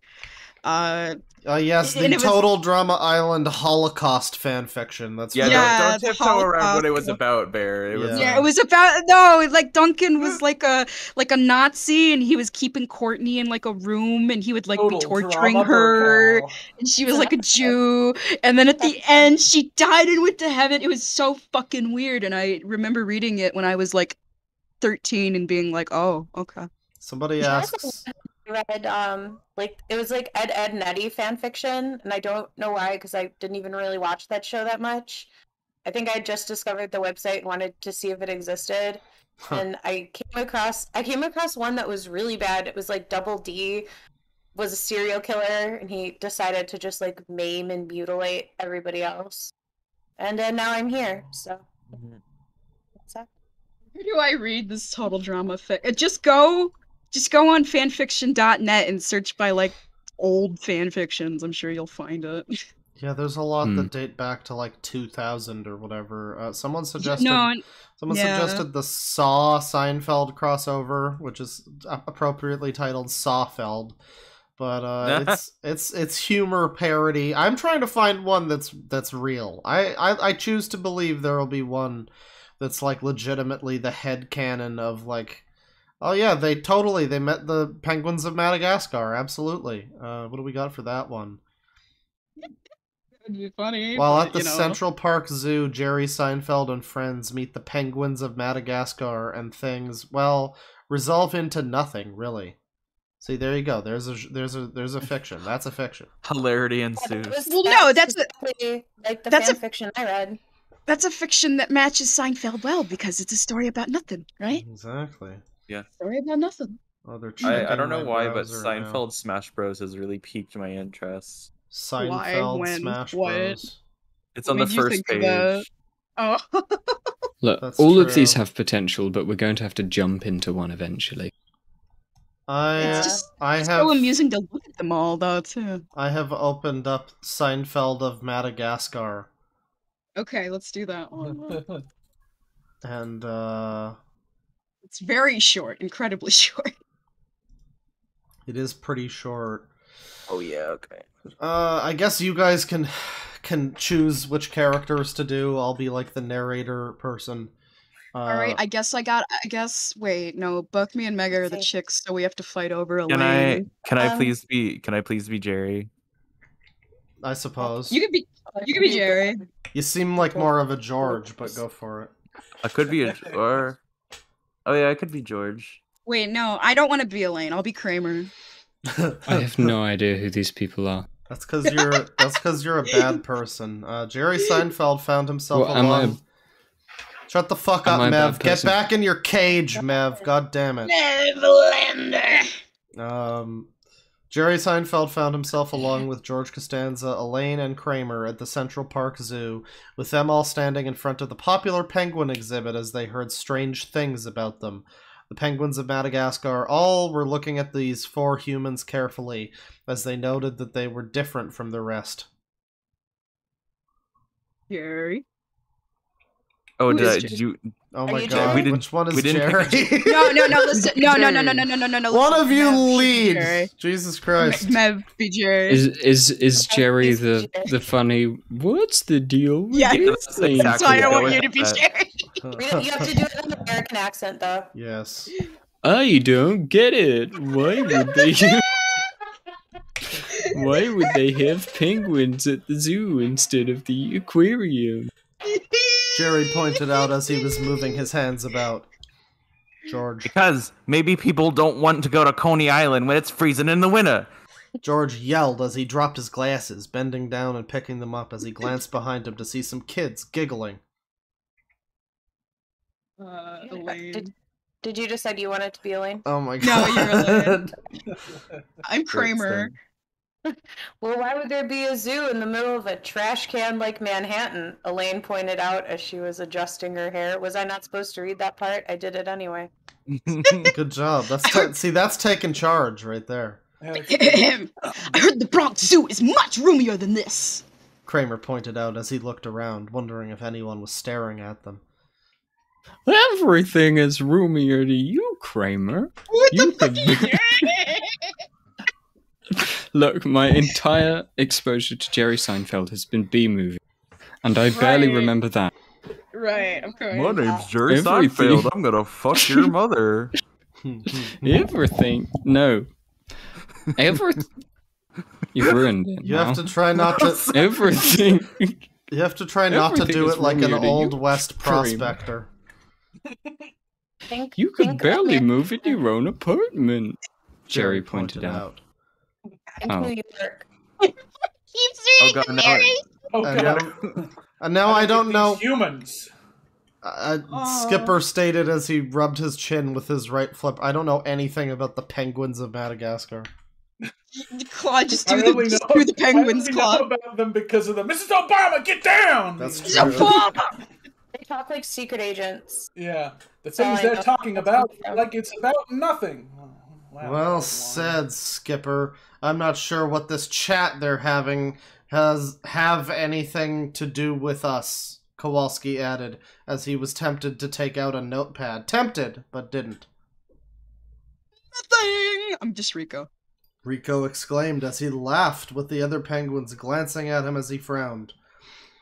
I wish I Oh. had some days where we didn't exactly, we did exactly what we were doing. It's going to be on a mission going wrong. Private You mumbled. did good enough in private. I heard you Remember, he has like trying. he has a really whiny British accent. That's the whole fanfic. You know, this is good. This is a good one, but it would have been better with, like, you know, Jerry and the boys are talking about nothing, and then the penguins are also talking about nothing. She put some milk in my coffee without asking me. It's almost a commentary on how they can see themselves in each other, but it's not quite there. Okay, bro. Bros. Did I just... Okay, broskies. Bros. That's right. We're going with bros. I don't know why I said that, but we're doing Super Seinfeld. Claw. Huh? We're your bros now. I love it. That's great. Seinfeld Smash Brothers. Jerry Seinfeld discovers a bizarre... This is written by the same guy. Oh boy. Oh no! Did he write most of these? Maybe? How many of these is this man made? What is this? He didn't make the Doctor Who one. The Final Fantasy Fatal VII one. Frame.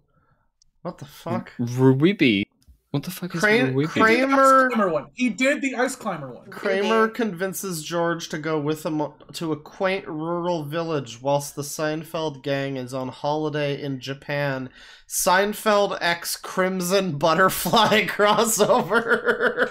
What the fuck? Can someone mansplain what Ruby is to Mev? Ruby is a show by Rooster Teeth made by a guy that was okay the first 2 seasons and then really shit after he died. Oh. Yeah. Is it the one that looks worse than some porn?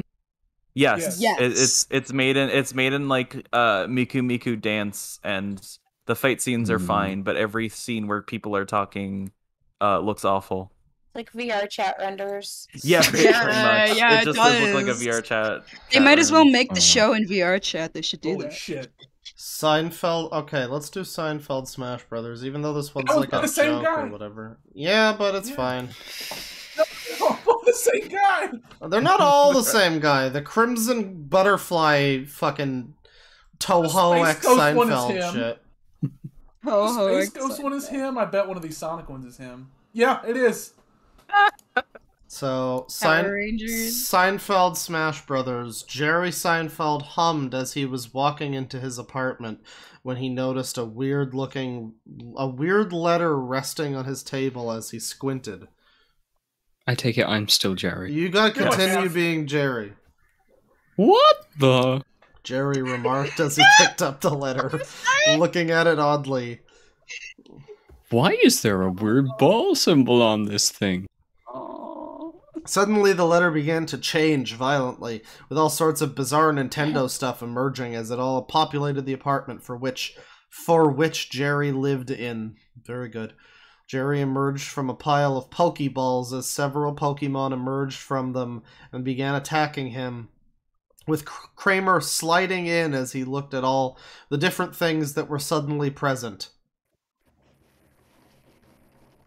Kramer. Motherfucker. What?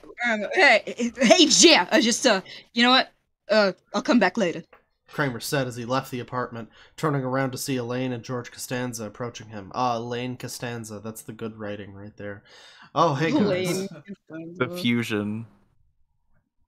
What's going on in there? Oh god, This is Mega, not how she talks. your mic is not working out right now. Elaine asked as she tried to get a peek, but Kramer blocked her view of it. Did Jerry get himself into another oh, sorry. Did Jerry get himself into another situation? I wish they would say that at the beginning of every Seinfeld episode. Another Is Jerry in another situation. funny situation? Is it better now, by the way? A bit better. Slightly? For now, yeah. Okay. You might. Kramer You'll never commented know as with he my- took a brief look back to see several assist trophies summoned and attacking Jerry in addition to the Pokemon. So Jerry's just fucked. Jerry, no. Is there anything bad in there we shouldn't know about? Jerry, I just want to say Jerry right now is inside of a closed apartment, so he's taking damage and just bouncing off the walls. It's like the Luigi's Mansion level. They're all fitting in that impossible space between Jerry's apartment and the rest of the apartment complex. That's right. George complained as he tried pushing Kramer to the side. Come on, let's see what's up. Kramer. That's me. Oh, sorry. Come on, let's see what's up. Yeah, it's funny you don't know that because it's on the same line as George talking, so it's... It sure is, isn't it? Kramer screamed as he fell flat on his face, with Elaine and George both being shocked as they could see Jerry crying out in pain. Oh my god! Who's Newman? Ugh. Hey Kramer, what's going on? Newman asked as he came up to see what the commotion was, seeing the chaos going on within Jerry's apartment as his eyes widened, a devious smirk on his face. And then we've got like a fucking chapter break or whatever. Several hours passed, and Jerry groaned as he woke up, looking ahead to see Dry Bowser and Toadette looking at him oddly as he squinted his eye. You know, with any luck, this will be the Mario movie, honestly. It'll be Space Jam, but it'll be Jerry Seinfeld. Noticing a large building and a bright green grassy meadow with a blue skies and a fountain. Where the hell am I? Jerry asked while folding his arms together. The Smash Mansion. Dry Bowser dryly responded with his bony arms folded. Where gaming icons come to share their experience. Toadette clapped her hands in excitement. It's dead Bowser. Dry Bowser is just Bowser as a skeleton. Skeleton Bowser. That's a stupid name. It is. Well, it's based on dry bones. Yeah, it has lore implications. God. Toadette clapped her hands in excitement. Okay, come on, Ash, you gotta be Toadette. Okay. She gasped as she accidentally farted. There you go. All right then. Good sound effects. Jerry wasn't sure of what to say. You're welcome. As Dry Bowser ignored Toadette farting, with things just going on as usual at the Manor of Smash Bros. And there's 2 chapters to this. This Oh no. chapter Do 2. you see do you see when it was published and when it was updated? Published 2017, updated 2019. Why? He waited 2 years to craft the finishing of this masterpiece. This was his magnum opus. He needed to take his time. It took a whole 1.5 years to update Listen, it. he had to finish the Ice Climber fanfic before he did the Smash Brothers obviously. Seinfeld fanfic. You should move on to the next chapter. There's a name I was not expecting to see. Oh boy, Jerry goes first.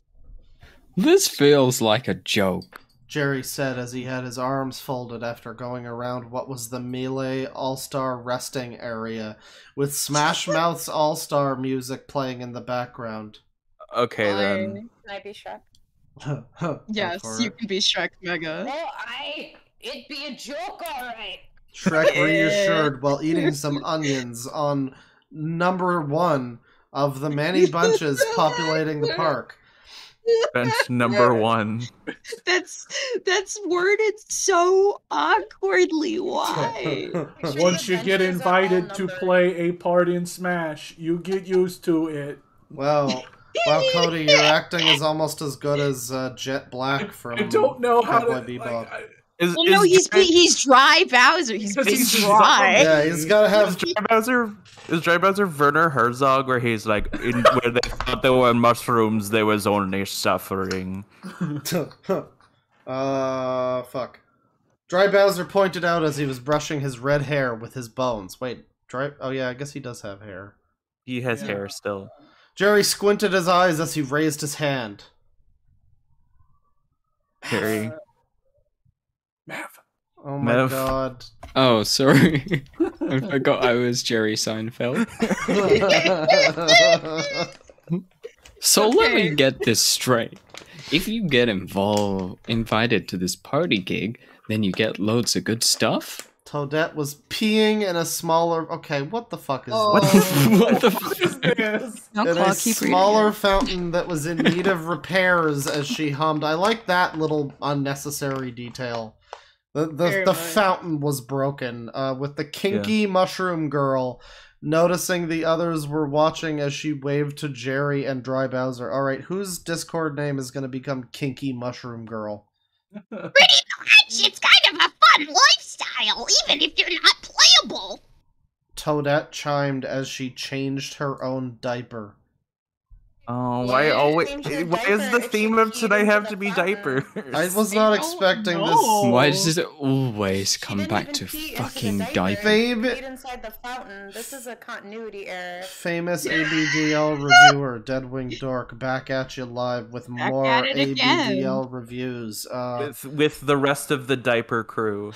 Jerry was disgusted yet. Isn't that what Bane always says? I'm sickened yet curious. Sickened yet curious. Wondering if there was anything more messed up at the strange place as he looked ahead to see a bunch of smashers beating each other up on a battlefield hovering over the meadow. What's the deal with pissing Toad? What's the deal with this? It's worse than Naked Luigi. Alright, we gotta do Sonic the Hedgehog now.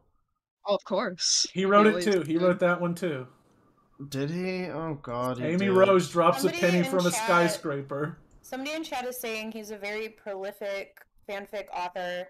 Oh. And most of his fanfics have, like, when you write a paragraph a year, yeah, I guess you could call that prolific. He has written 1,000 fanfictions. Okay, Claw. Huh? We have someone I think who wants to join? Would you want another person in on this? Who wants to join? Putu. Yeah, I mean, I guess. Go for it. Let me message Putu. Okay. Are you going to read out Leo the Bum Tickler's $5 super chat? Crinkles diaper loudly.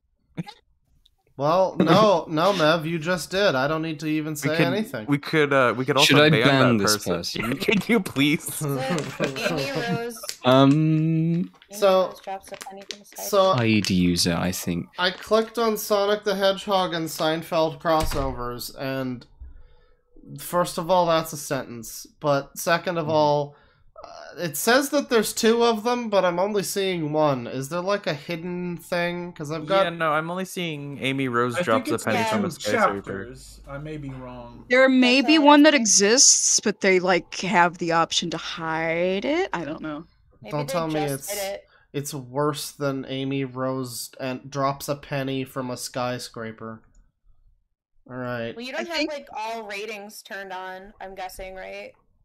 So maybe that one is like highly... Oh, ratings all.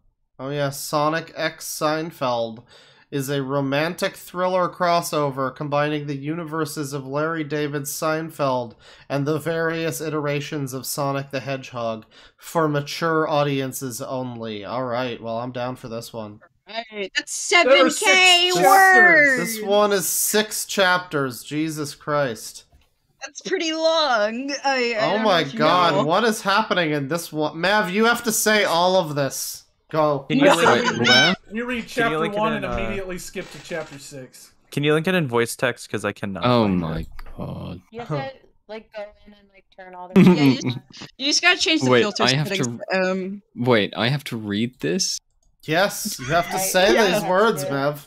We're gonna make you do it. Wait, which one? Sonic X Seinfeld. That's right. Yes. We're gonna continue being Jerry. The author's name, by the way, is InfoWars Official. I just want to point that out there. Wait, I can't find it. Could you DM me a link? It's in voice text. Okay. Hold up, I'm there we go. Mev will be Jerry. I'll be Sonic. No, I want to be Sonic. God damn it! What? Well, if Shadow or Knuckles shows up on call. Oh boy. This is special. Oh boy. Bill Murray! What? What's the deal with all these I should not look away. I should not look ahead. Yeah, no, don't read ahead. Smirch my performance. Steve Harvey. Oh no, I'm sorry. What's the deal with all these dirty immigrants? This slip of the tongue, which is a very ironic statement, was the last the audience could withstand. Every last one of them had all doubled over in a torrent of laughter. Jerry Seinfeld had done it once again. Well, now we know this is fiction. More like Jerry Based-feld. Read it, Mav! I mean, come on. They come into the greatest country on earth. They rape our women. They steal our jobs. What's up with that? The crowd was his captive. I've just gone goofy. You have. Each one a victim of his hypnotic spell. Only black people were immune to his godlike hilarity. White! Nobody, not even George W. Bush, encapsulated the American spirit like he did. Before we continue, we got Putu here now in the call. Hello, Putu. Hello, welcome. Buddy. Hello. No. Oh, dear. Go away. Putu is here, so we have someone for extra role. Yeah. But something was different this time. Seinfeld was a celebrity, a famous comedian, and a convicted criminal. Jerry was performing at a low-profile joint, real steezy place. He was not the famous Jerry Seinfeld of yesterday, but instead the boldly mustachioed up-and-comer Jerry Seinfeld. Okay. That's right. Okay. Jerry and the gang escaped from Alcatraz. It was like in Shawshank, but it was way cooler, and also it actually happened. It was so cool the human brain couldn't even comprehend it, so don't even try to imagine it, or you might die. I feel like we're missing some lore. The Fuzz was looking for them, and their photos were everywhere, so they needed clever disguise. Jerry Seinfeld became Jerry Seinfeld, and began sporting uncouth facial hair that made him look like a discount Steve Harvey. Kramer became Kramer, you know, like the kind of person that shoves stuff places, or studies real hard for a test the night before. He combed his hair. Elaine Bennis became Elaine Benis. Okay. Shut the fuck up, maybe. How about that? Are we really going to read the rest of this? Keep I reading. don't think Claw. I'm gonna be real. No. That is not. Oh, come on. It's Okay. so loaded. Okay, we gotta look chapter 6. Kramer fumbled. Fine, we'll look at chapter 6. Kramer No, fumbled. can I just point out? Hmm? Sorry, can I just point out a couple of brown people sitting in a car in the parking lot distance were partaking in a marijuana session. Where does Sonic come into this? Jesus Christ, Kramer fumbled through his pockets. Let me help you with that! Sonic dashed behind Kramer, brushing up against his bristly lumbar, gently sliding his gloved right hand into Kramer's ungloved right pocket, and beginning to softly rub the tip of his lumbar. Already steadily progressing from teak to ash to mesquite. Kramer's throat. We jumped over a lot of shit. Kramer's throat rapidly dried as he yanked from his left pocket his trusty Wonder Bible TM, coyly setting it to Book 1 of Corinthians, Chapter 6, blah blah blah. Oh, do you not know that wrongdoers will inherit the kingdom of God? Blah blah blah. Jesus. With all the authority he could muster, which was frankly very little, Kramer implored with a stern but quiet tone. What say you to this? Sonic chuckled, pulled one foot from his... Sonic chuckled, you mean the Chaos Emeralds. You mean the Chaos Emeralds. Pulled one foot from his shoe and placed it sensually over one of Kramer's shoes. No sweat, we're both wearing socks. Kramer let out a confused-sounding fart. All right, and we're good here. We're done. We're good. We're done. Yeah. So, What the fuck? may I direct everybody to? Oh wait, what is it? How We does didn't a get to the fart part sound where confused? Tails said, "By Allah, I think it would be good if we took some time to figure things out."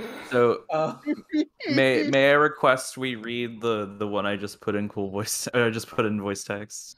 What is it? Sonic the Hedgehog World War II Dragon. Oh my god, what?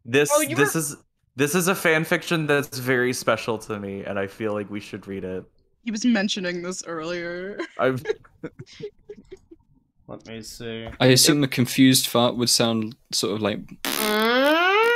It'd be It like would go up at the end. I can't. Yeah. Oh, I can't Claw, remember. remember that Like guy? Remember that guy we saw who made those trumpet sounds? He could make that sound. He really he could. Could. Oh god, I Sound just like Tim opened Allen Clone voice. Hero by mistake. That's cool. Oh no. Time to play some... Let's do some Clone Hero! Yeah. Blast some metal. So this is Sonic the Hedgehog World War II Dragon, a Sonic high school story. Sonic is back with Tails in a crazy and exciting adventure where Sonic has to go back in time using technology for a history project. Will Sonic and Tails get an A, or will they have to die? This is an official spin-off from the author of the super popular Sonic High School series. Isn't this the plot of Bill and Ted? Oh, I didn't know. I didn't know the same guy wrote Sonic High School. That adds a whole new layer to this. I mean, it is a Sonic High School story. True. Sonic High School. I feel like I vaguely remember Sonic High School. I think I've heard of that. Sonic Oh, High that School was is the one where Legendary. it's the one where Sonic writes about how much his balls smell in his journal, and then his teacher reads it in front of his entire classroom. Ha ha, Why just as a joke, haha. Yeah, Why exactly. now can I And- ask why this happened? Because he has a learning journal that he has to write stuff about himself in, and he hands it in at the end of every class. Oh, what is he, autistic? Like No, it's just a I don't school know. assignment. It's just a school assignment. I don't know, like sometimes, they tell autistic kids here, take a Okay. book and write down stuff. I don't know. So let's start handing out roles. Who wants to be Tails? Who wants to be Sonic? And who wants to be Tails. Mr. Learning? Mr. Learning. First teacher is Mr. Learning. Well, I would like to be Mr. Learning. No, if that's Mev all right. has to be Mr. Learning. He's British. You're right. With British. Hmm. Can I also be the Nazis, or is that Potu? All the Yeah, Nazis should yes. sound like Putu. Yes. I mean, Potu, aren't you war crimes? So there you go. Yeah, but that's my Amogus name. Mm-hmm. Author's note. Hey everyone, I told you I was going to write another story, and I did not lie to you. I was busy with school. Here it is. It is based off of Sonic High School, and it is only 1 chapter long. Sonic the Hedgehog, World War II Dragon, Wow. said Tails. We are at school. Tails, being the smartest, was right. Sonic and Tails and all of the else people in their class, the else people, were in class at school, and it was history class. Okay, here is your big project. Said Mr. Learning. You are all going to do a project about World War II. It is due Monday, when the weekend is over. It is really important, and the biggest thing you will do. If you fail this project, you will have to go to a different high school. Oh, Wow. Why? Oh no. That's not how that works. They're going to no. send me to Dwarf High School. Oh no. You gotta go to Crash Bandicoot High. You don't want to be friends with Dwarf those High kids. School is, of course, called Low School. Shut up. Wow, oh no, said everyone in the I'm class damning. together at the same time, in a surprised and scared way because they did not want that to happen. Mr. Learning was their teacher. I love all this. I love What? They had to clarify. There's sirens going off in somebody's background, and I think the police are coming. Oh no. Taking them to low school. They're coming Yeah. for us. They're coming to They're taking take us us. to high and school. also, you have to do this project with another person. Oh no. Oh my. Said Mr. Learning to the class, his class. Sonic and Tails looked right at each other with the biggest eyeballs and did a strong high five. Did they do a high five with their eyeballs? Yeah. Yes. Yes. All five. An I-5. Cool, said Sonic to Tails. With you, I will never fail this project. We have avoided the conflict and our destiny is sealed. Why Good do job. you word it like that? But I want to do something that's better than everyone else. Oh You know god. how I am when it comes to school. Mega, you sound like you're underwater. I'm so sorry. Tails came in a Just tin like your can. Loddles. Scream Tails. Scream Tails to Sonic. There was so much hubbub in the classroom. It was like being in an ocean of little boys. Ash, Oh, no. Ash, why did you send this to us? What? Ash, And is then this keep- serious or is it Keep- real? I don't know. I cannot tell. Okay, here is... Oh, Tails. Wait, what? Tails. No, we're at isn't it okay, shouted Sonic? Oh, Tails. Sonic. sure. Yes, Okay. Shouted Sonic to Tails in that old Sonic way. Tails and... Well, now you tell me, now that I finished reading it, I should have... Okay! Sonic and Tails got up out the classroom and went into the hallway, and then into a different hallway, and then out of the school and went to Tails' house. I'm surprised they didn't give us a beat-by-beat playback of every street on the way there. This feels like reading a game facts for Persona 5 where it's like you gotta go to this hallway, then you gotta go to that hallway with that poster. Then you'll get to the teacher's lounge. Dude, I love Mr. Lost Learning. Judgment. Okay, here's my idea. I hope I'm not underwater. No, you're good. You're a little bit underwater, but it's okay. I don't even Can I point know. out? Huh? Can I point out a chat comment real quickly that's very confusing to me? Sure. Yes. So this person says, "Hey, so did Deadwing ever figure out Has-Been Hotel? What does What that the mean?" fuck? I think they meant one of the earlier fanfics or one of Yeah. the early creepypastas you read was actually a has-been Oh. Hotel AU bullshit. Well, Yeah. Oh, is that why that shit made no sense? Okay. Yeah, I guess so. Yeah. Right, gotcha. Now I hate it even more. So, here's my idea, said Tails to Sonic, who was now in Tails' room. My god, Tails. Here is a time machine that I invented. We're gonna use it to go back in time and stop World War II from ever happening. So that we, the best grade ever, and everyone else fails because World War II will not have happened, and they will be doing projects about fake things. Oh, don't get started about fake things in that war. Yeah, don't start talking about fake things and the Holocaust. Things will get dicey. Tails goes back, finds out it was all a trick. Yeah, it's like it didn't actually happen. I love this next line. Oh man, said Sonic to Tails, who I'm just now characterizing Sonic as Ray Romano. It's fine.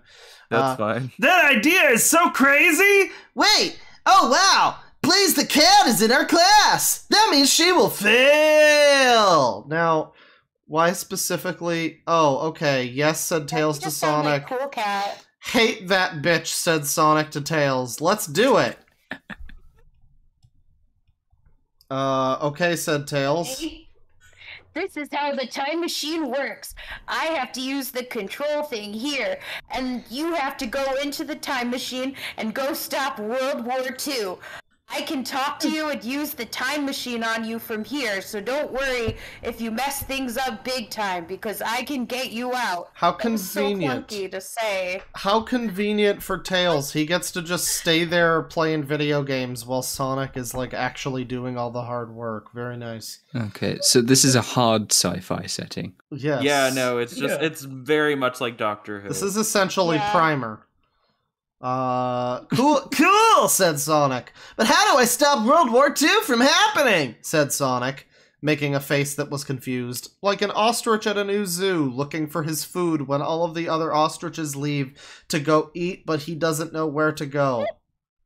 It's called the ostriches. The ostriches, everybody. That's great. Well, Ash, you're telling me this one isn't a joke?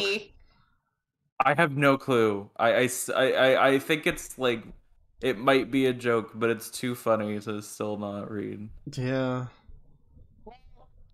Oh, what? See, you have to kill Rudolf Hitler. Rudolph is he Rudolph? a reindeer? Yes. Shouted A red nose? Shouted Tails. Rudolph the red nose? Now get in the time machine. The time machine looked like a big gray thing with parts. Yeah, very good. Very descriptive. Sonic looked surprising, but Tails pushed him into the time machine, and Tails went to go push a bunch of buttons and screens and pull on things until Sonic was trapped in a little thing, and a lot of smoke came out and lights flashed.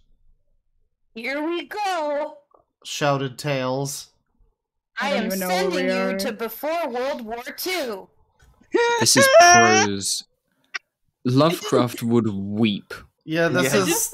I just love hearing Megas say, "I'm sending you to before World War II." This is some high level, like, Empress Teresa shit right here. Yeah, Sonic felt like he was in a bathtub filled with yogurt, and then before he knew it, he popped out of the time machine, and suddenly he was in Germany. You are in Germany, said Tails to Sonic with his time machine technology. How did I totally miss that? I don't know what to do! What am I doing? How do I kill Hitler? Exclamation marks all around, not question marks, shouted Sonic out loud to Tails. But uh-oh. Why did he sound like that? Chat, but uh-oh. It looks like Sonic shouldn't have done that, because then the Nazis came for Sonic. The Nazis. The Nazis? Oh, hey, Mev, here's the Nazis. Oh no, is Mev the Nazis? Yeah. I'm not the Nazis for once. No. Oh, can I be the Nazi then? No, Potu was Everyone's Nazis. fighting over Potu is the Nazi. Potu makes a great Nazi. Yeah, that's a good idea. It's my turn to be a Nazi. Yeah. Welcome to the DeadwingDork YouTube channel. All right. The blue team is thinking about killing Hitler. Get him and put him in jail. The Nazi army yes. people came over and grabbed Sonic on the arms. Yes, jail. Jail. Sonic. Hey, let go of me! Let go! Tails! The Nazis are taking me away! Help! Screamed Sonic like a wild ass. And tried to break free out of the Nazi ''S grip. But even with all of his fast speed power, there were just too many Nazis. How are there too many? How could there possibly be too many when you can run it like light speed? There were a lot of Nazis. There were just a lot of There were a lot of Nazis, okay? Like one of those battles you're supposed to lose. Yeah, this is the end of Red Dead 2 or 1. Yeah. Rather. It's the first fight in Sekiro. He must have teleported into the middle of like a full-on Wehrmacht division or something. Just got really unlucky. I could see that. They carried Sonic through the street and into the jail and put him into it. Tails, get me out of here! Cried Sonic in a way that sounded so scared. How did you mess up already? Okay, I have to put you in another time zone for a while before I can bring you back to Germany. Here we go, said Tails with his speaker. Tails hit some buttons and did a variety of smart things, and then Sonic disappeared in a flash of light and appeared in ancient Egypt. You are in ancient Egypt now, Sonic. I am not. I am still at my house using the time machine. You are a burden sometimes. Tails is getting fucking sassy. Tails, that's me. Tails, you sent Sonic into the past and left him there. What the fuck, Why are you calling him a burden? Sonic was in ancient Egypt and I like that. Sonic was there and he said this. Well, I guess I can just have fun here for a while I wait to go back to ancient Germany. Sonic saw. Wait. Still within the same quote. Sonic saw a mermaid and went inside it. a mermaid. I don't know why, but to me, mermaid sounds like a brand of like that powdered lemonade you put into water. Yeah. I don't know what that is. Can I be the king? Go for it. No, I want to be King Tunt. Sonic was in ancient Egypt. When Sonic went in there were so many things inside of it. There were paintings on the walls, not like paintings in frames, but things that people drew onto the walls. And also there was a big golden chair with a guy that looked like a king sitting in it. Wow. Hey, I think I know you, said Sonic to the king. I need a roll at some point. Sonic remembered seeing him somewhere before, and then he remembered where, in history class. Yeah, you're King Tunt! Sonic was right. It was King Tunt. The ancient Pharaoh from Egypt. Pharaoh. What? Pharaoh. Well, it's obviously Tunt and Cuntmunt. Cuntmunt. I don't know. I really don't. King Mav. Who are you? Said King Tunt. Mav, you just lost the roll. King Tunt had a big gold hat on and some bracelets and a neck thing. Chad, he had a neck thing. And then he looked at Sonic really hard and realized something. Oh my god! Oh wait, that's him. Yeah. Oh my god, singular. I know who you are. You are Sonic. Sonic the Hedgehog. Why does King Tut know who Sonic the Hedgehog is? Sonic winked and did a cool dance. You mean he just starts Fortnite dancing for no reason? Okay. Or his taunt from Brawl. Yeah, I guess I am pretty popular. How did you hear about me? Is it because I'm the fastest? King Tunt pointed at a picture on the wall. It was a big picture of a dragon with spikes coming out the back of his head. You are one of the legendary hedgehogs who can become a dragon using your cool powers. Cool powers. What? A dragon? Said Sonic to King Tunt. Yeah, if you just try, it should happen. Said King Tunt, looking at Sonic weird. But maybe it is because someone in your family line of hedgehogs isn't cool enough. Every hedgehog in the family line has to be cool or awesome or an expert for it to work. Wow! Well, it is not me, said Sonic, and put on a pair of sunglasses that he always kept in his back pocket in this story. See? I'm cool! Sonic smiled so big, using teeth. Please point that out, yes. Does that mean you didn't use teeth before? Yeah. Well, sorry. You had to point it out this time. It looks like someone else in your family history is a loser, so you can't be a dragon now. Wow. Oh, man, said King Tunt to Sonic before calling his guards and pushing him out the door. Sonic was now outside. Hey, Tails, said Sonic to Tails. Can you look up my family history and figure out who isn't cool enough for me to be a dragon? I never knew I could become a dragon, but I think that is how we could defeat Hitleg. Is this a part of the Sonic High School lore? Okay. Chat, and Frank shows up later. That's about to happen. I want to be Anne Frank. Bear, you should be Anne Frank. I should be. It's really fitting. Technically, Mega should be Anne Frank, but it's too late now. Technically, yeah. Wait. No, I'm already Tails, and I want to see you guys do it. To be fair, it'd be more accurate because it sounds like she's trapped in the basement.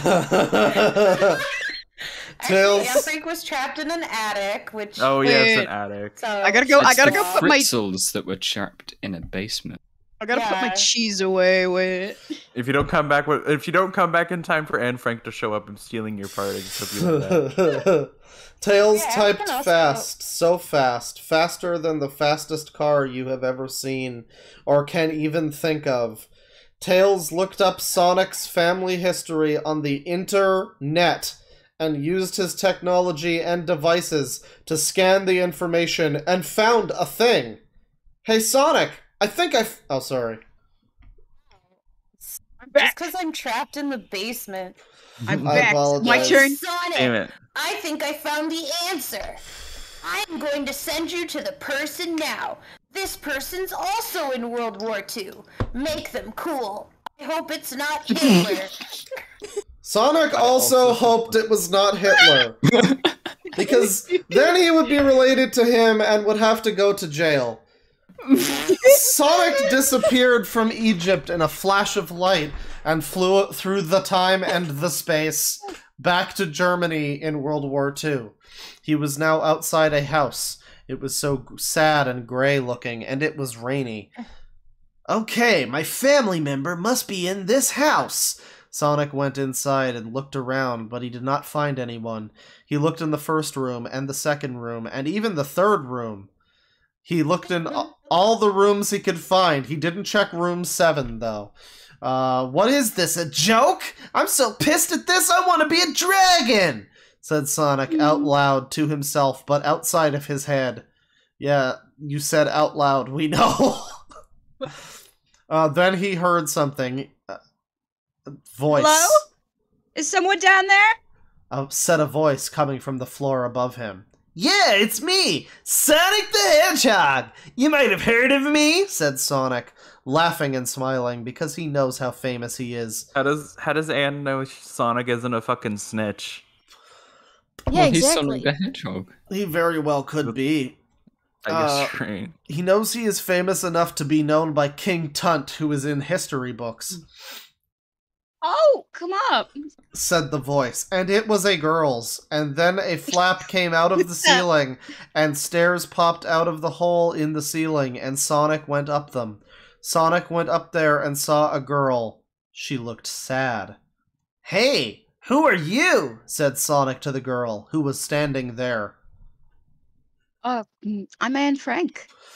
Said the girl, who was actually Anne Frank. Oh, wow! I know who you are! I heard about you! Said Sonic. Really? Wow. Said Anne Frank. This is gonna sound crazy, but I'm related to you. I'm here to help you. You are not cool enough, said Sonic.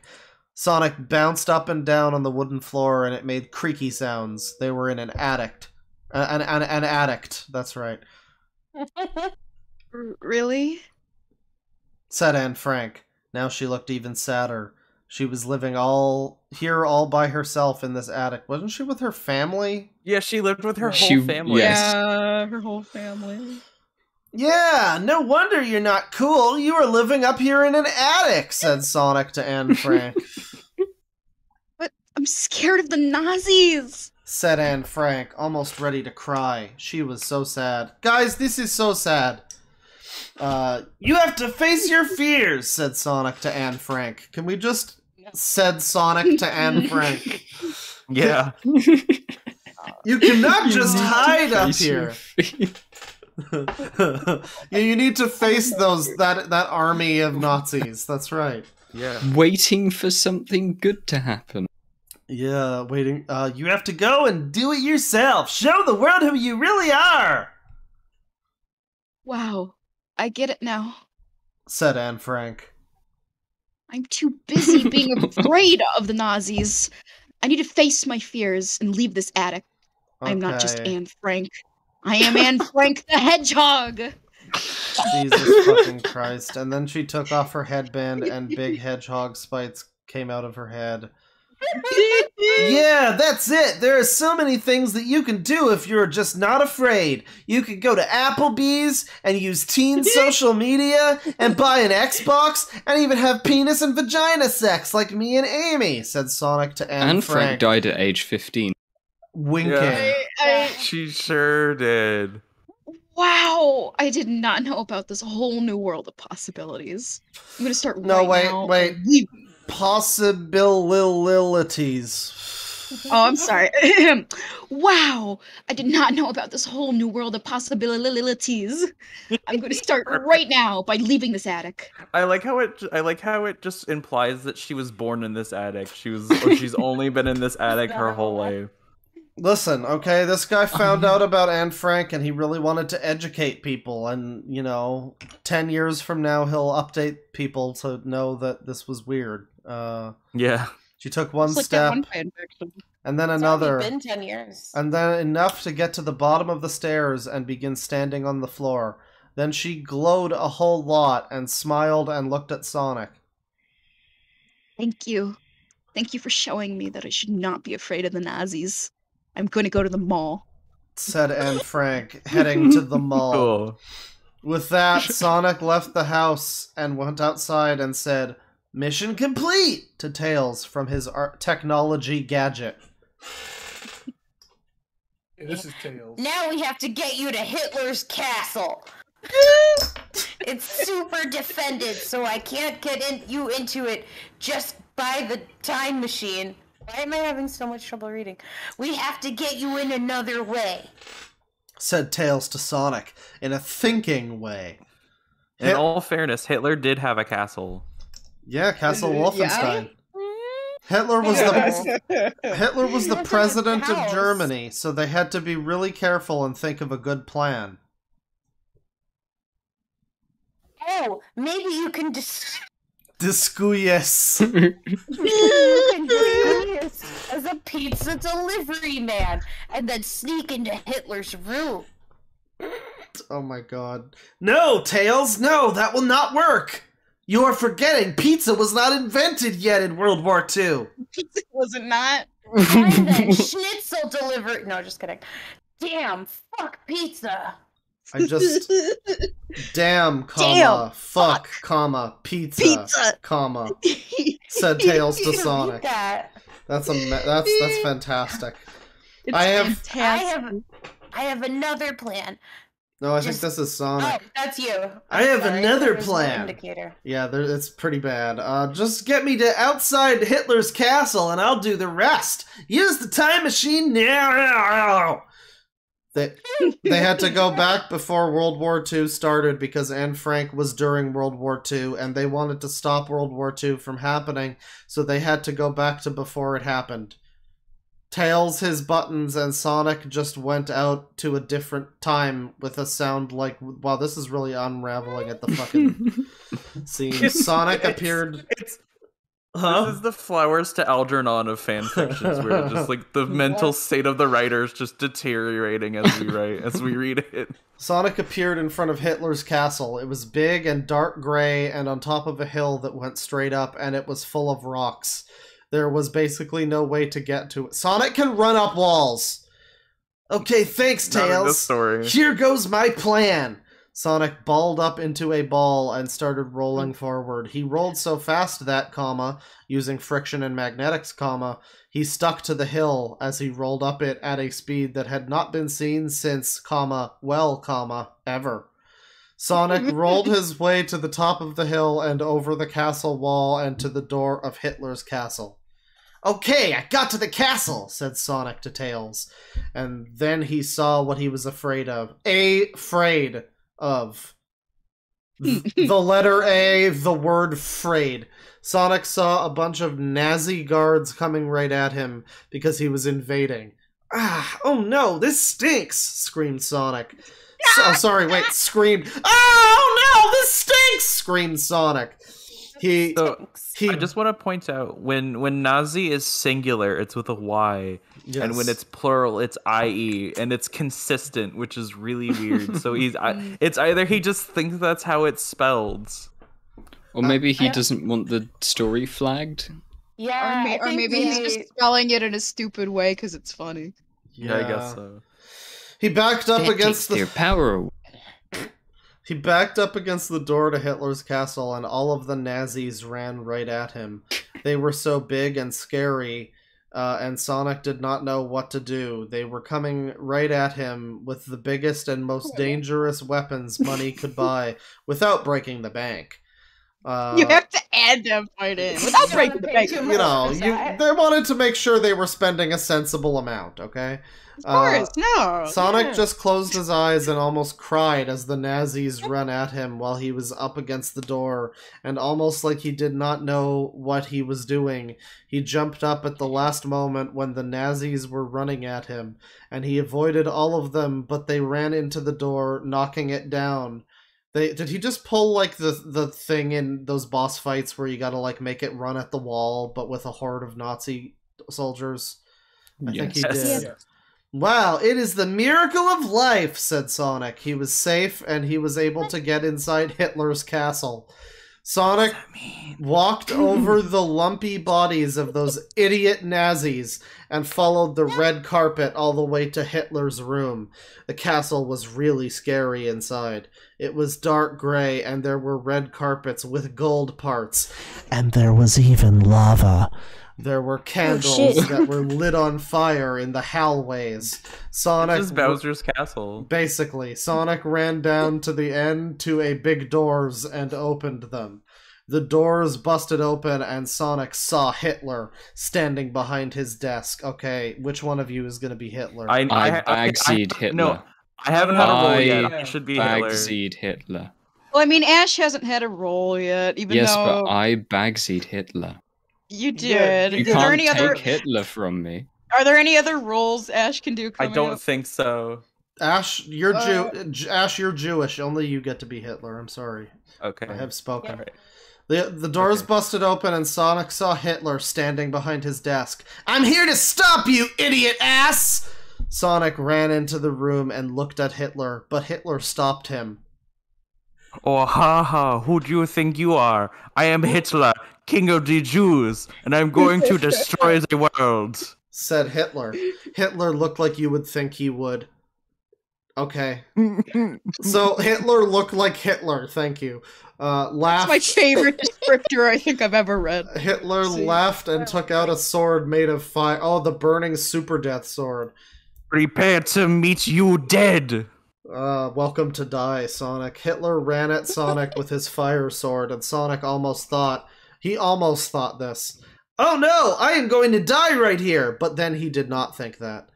Sonic jumped over his sword and said, "Nice try, Hitler, but you are messing with the wrong hedgehog! Or should I say, dragon!" Sonic put his elbows out like he was ready to do the chicken dance. Yeah, baby. But instead he started to glow and lights went to him and big beams of light came out too, and it made a loud sound. Live and Learn starts playing. No, this cannot be. The legends are true. Screamed Hitler, trying to beat off Sonic with his fire sword. Oh no! Sonic kept glowing, and his shape changed into a huge, big blue dragon with green eyes, and not blue arms. Don't worry. He was so big that he broke through the walls and ceiling of Hitler's bedroom. "Roar," said Sonic, and he breathed fire into the sky. Sonic used his big dragon claws and slashed at the little tiny baby Hitler, who was looking. I should have been doing a little Hitler voice. Who was looking so scared, using his fire sword. Now the wind was now I'm just imagining like Yoda with the lightsaber in the prequels, flipping all over the place. But it's a fire sword and it's Hitler. The wind was blowing. No, I hate that. Then Sonic decided enough was enough and grabbed Hitler in his claws and flew away from Germany to Hawaii and dropped him into a volcano. "So long, Hitler!" shouted Sonic as he snapped a picture and flew away from the volcano and back to Germany. Sonic got back to Germany and glowed and then turned back into a hedgehog. "There! Hitler is dead, so World War II can never happen," said Sonic to Tails through the technology. Wow!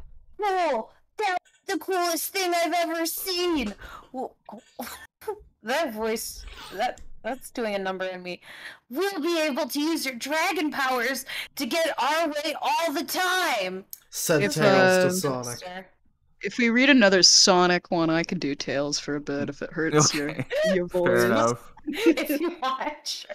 Said Tails to Sonic, almost crying with amazed feelings. Sonic looked at himself and said, "Yeah, it was cool, wasn't it? Okay, take me back to normal time now. I want to go home." Tails handled his device. Ooh, baby. And Sonic came back to Tails' room in a flash of light. Okay, give me that camera! Screamed Tails to Sonic. "Wow, control yourself," said Sonic to Tails. Sorry, said Tails. I'm excited. Exited, even. I'm exited. Tails grabbed the camera and printed out the picture of Hitler being eaten up by the volcano. Then they ran to school, even though it was like 8 o'clock, and broke in and ran to their history classroom. Mr. Learning, here is our project, said Tails as he handed the picture to Mr. Learning. Mr. Learning touched his glasses and looked at the picture and said, "Oh my God. This is of Hitler dying. You stopped World War II from happening. Wow." "Yep, we sure did. We sure did," said Sonic and Tails together at the same time, to save time. They... what? Oh my God. You saved time. They laughed. Excellent use of time there, kitty. They laughed and high-fived like at the beginning of the story. Oh wow, it's like poetry. It all connects back to the beginning. Yeah, it's Synecdoche, New York. Yeah, that's it. Wait, who the fuck is Mr. Teaching? Mr. Teaching? Oh God. It's his super I think form. That's it. You get the biggest A ever. That's an official grade, by the way. The project is over, and you get an A for the whole class. No one else does. Said Mr. Teaching. Yeah, said Sonic. Woohoo, sad Tails. I said woo! Sonic and Tails hugged and... Okay. Well, hey, Mr. Learning was so proud, and they went home. Author's note, Merry Christmas. Merry Christmas, everybody. Merry Christmas. And happy Hanukkah to all. That's right. I think a really good plot twist would have been if they like handed in the picture and the teacher just goes, What are you talking about? Who's that? What's World War II?" That's too intelligent. They stopped it from happening. So I have a Chinese translated Lord of the Rings AU where they're ambulance drivers one here. Oh, that's reading that.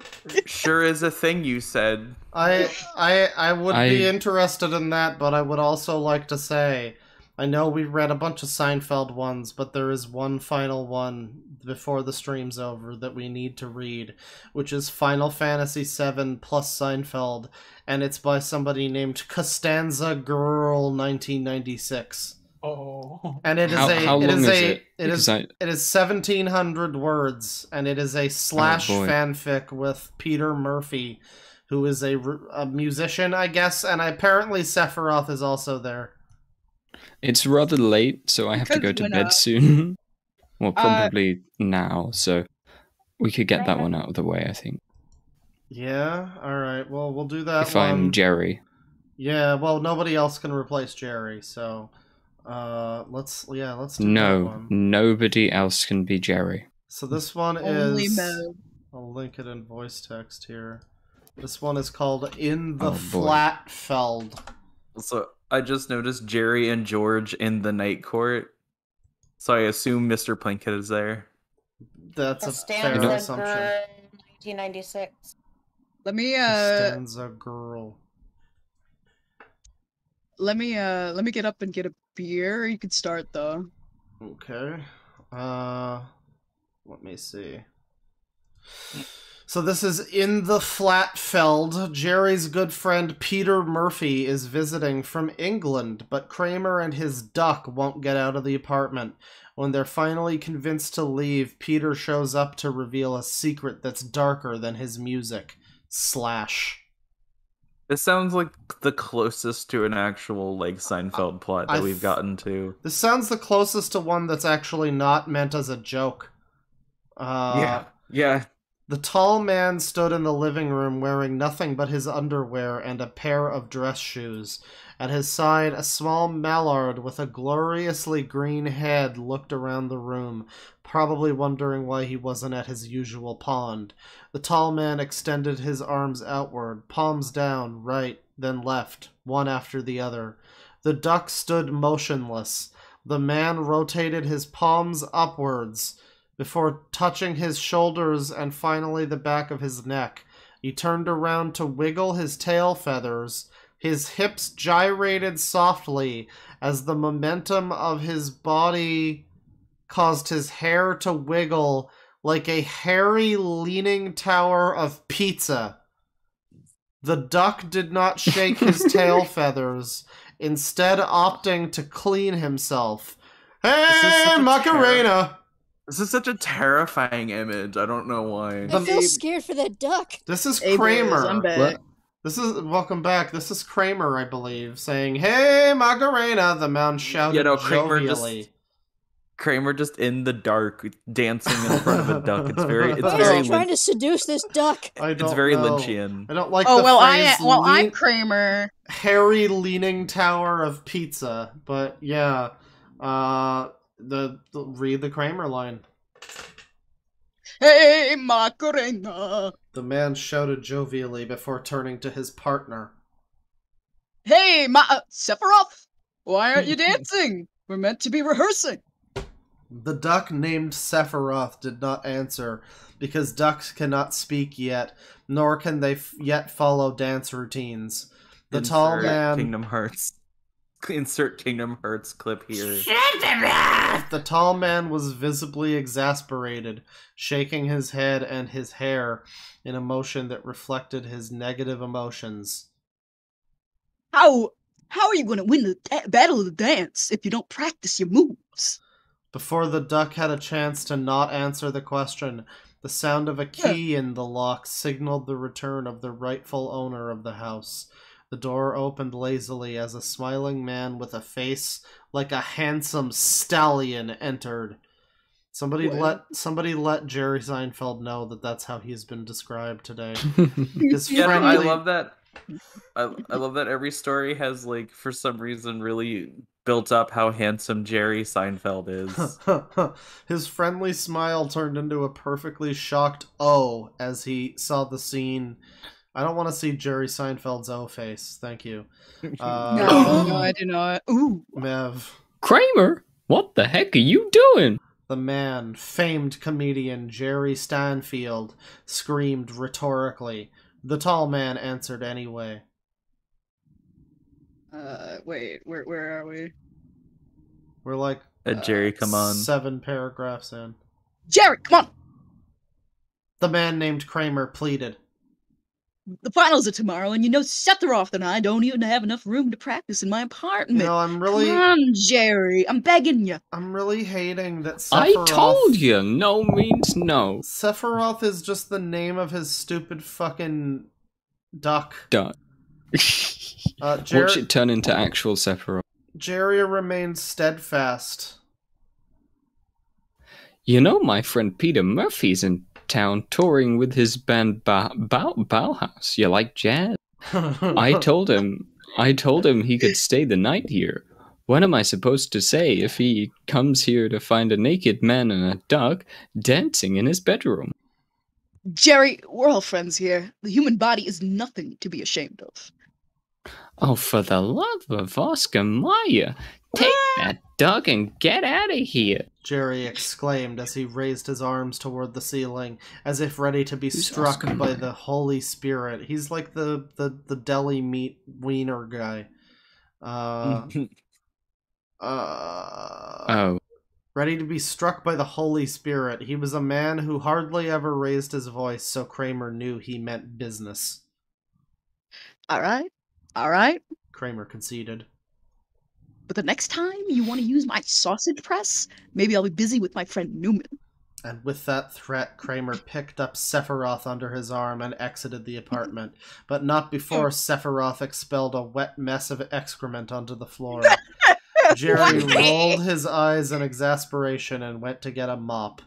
That night, rolled his eyes like it just happens every day. Yeah. What's the deal with bird cloacas? Tell me, Jerry. That night at around 11 p.m., Jerry arrived back at home, a tired but exhilarated Peter Murphy in tow. The two of them were animatedly discussing the events of the night. Man, I can't believe you guys played Stigmata. What? Stigmata? Martyr. Martyr. That's my favorite Bauhaus song. Jerry said, his smile all teeth. Okay, now, Peter Murphy is a British guy, apparently, but Mev is already doing Jerry, so somebody has to put on a fake British accent. Well, Jerry, perhaps we played it just for you, in honor of my good friend allowing me to stay in his charming apartment home in beautiful New York City. Yeah, baby. What a bottle. Peter's stern face, blink and you'll miss it, quickly flashed a smile before turning to its neutral position. His sunglasses covered his eyes, but Jerry felt the warmth radiating from them, like a microwave oven with a crack in the corner of the door. Hey, why don't we slip into something a bit more comfortable? Jerry's heart leapt into his throat. Whoa, what do you mean, Peter? I'm quite comfortable in my denim pants and puffy shirt. Oh my God. But if you'd like to go to bed in your pajamas, I'm happy to leave you to it. Chad, he has the fucking puffy shirt, Chad. The legendary shirt.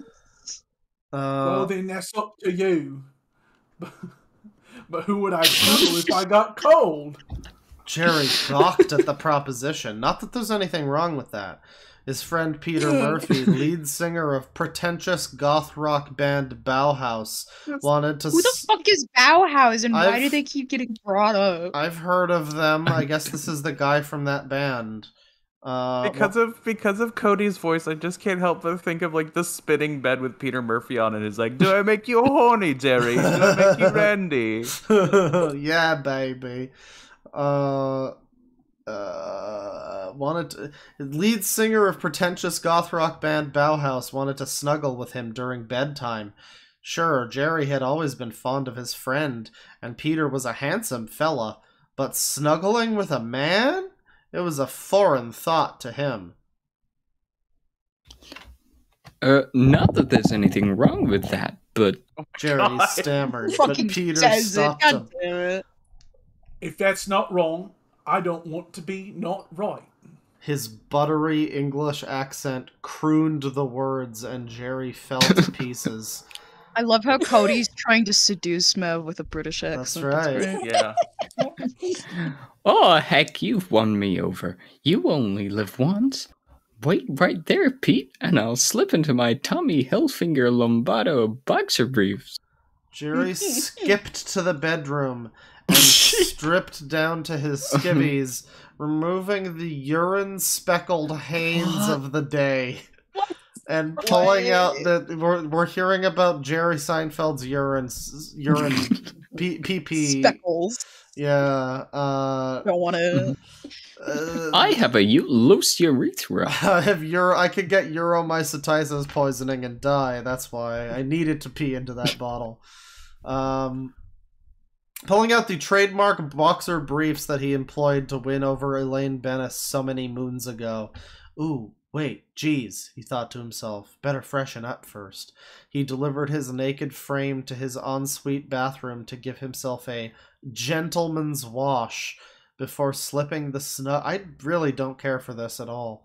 The snug undergarments on over his adequately sized tackle box. I could start reading it in ASMR voice if you want. Sure, go for the next paragraph. Lips a lot. The stallion-faced comedy man re-entered his living room, a vision in chest hair, boxer briefs, and black socks pulled calf-high.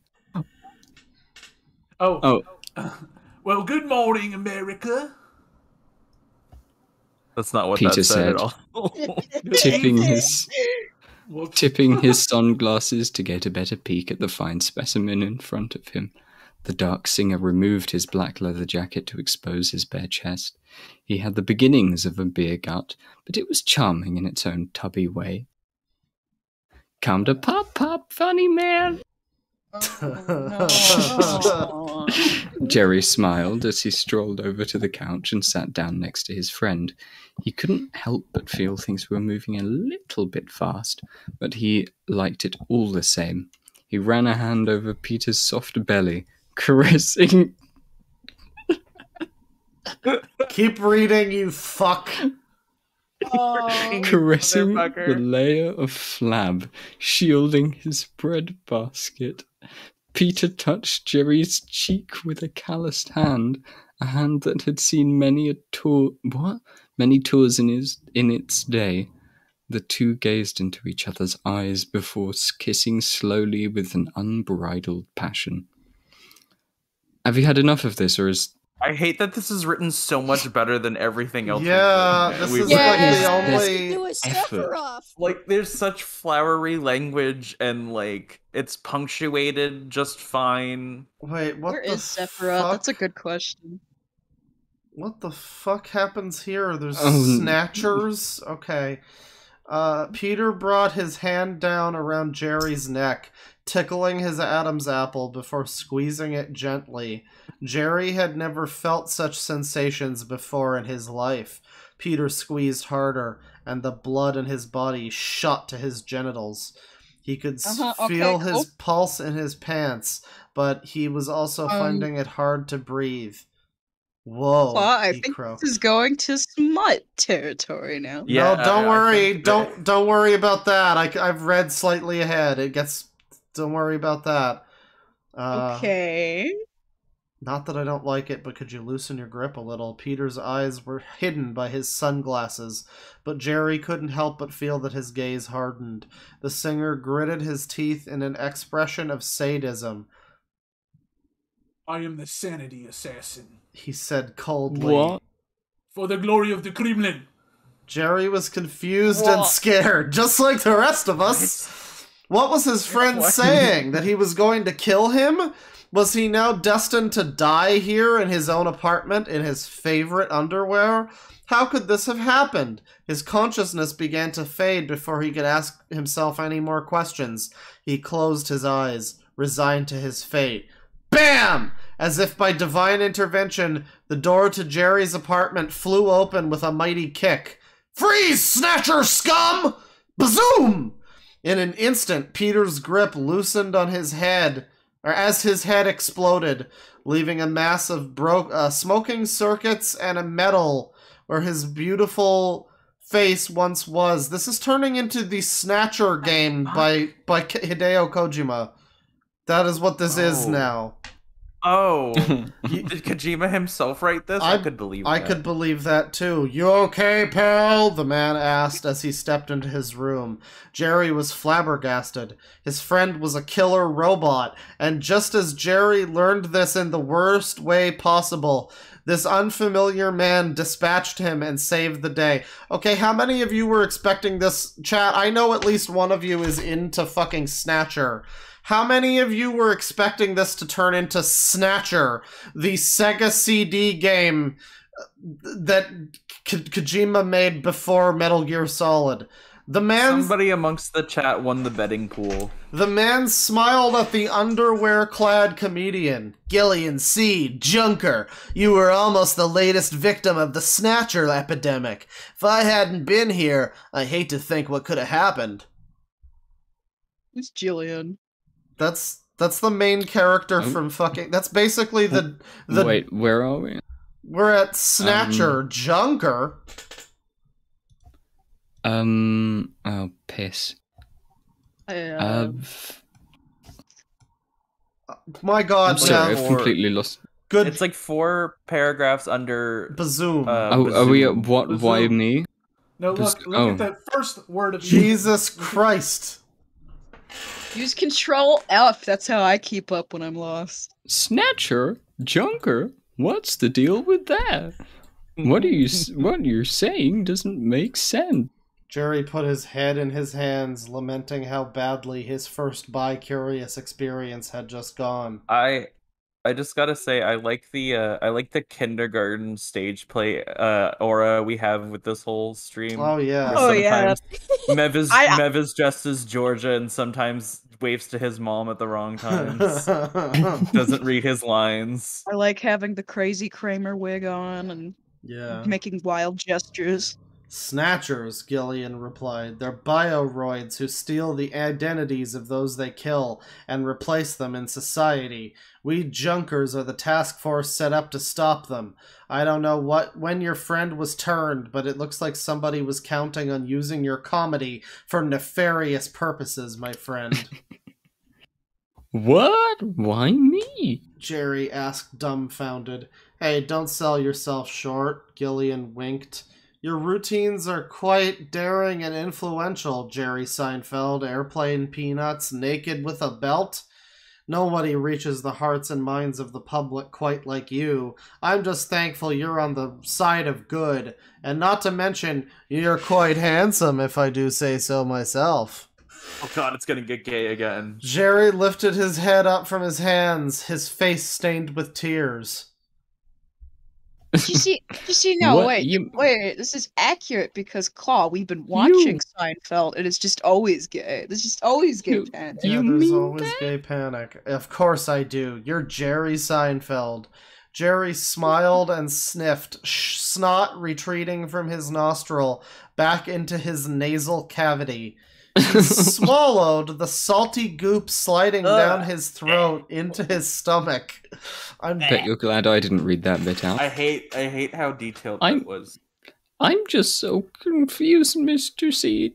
My friend of many years, Peter Murphy of Bauhaus, tries to seduce me, then kill me. Then you come in and tell me he was a buddy.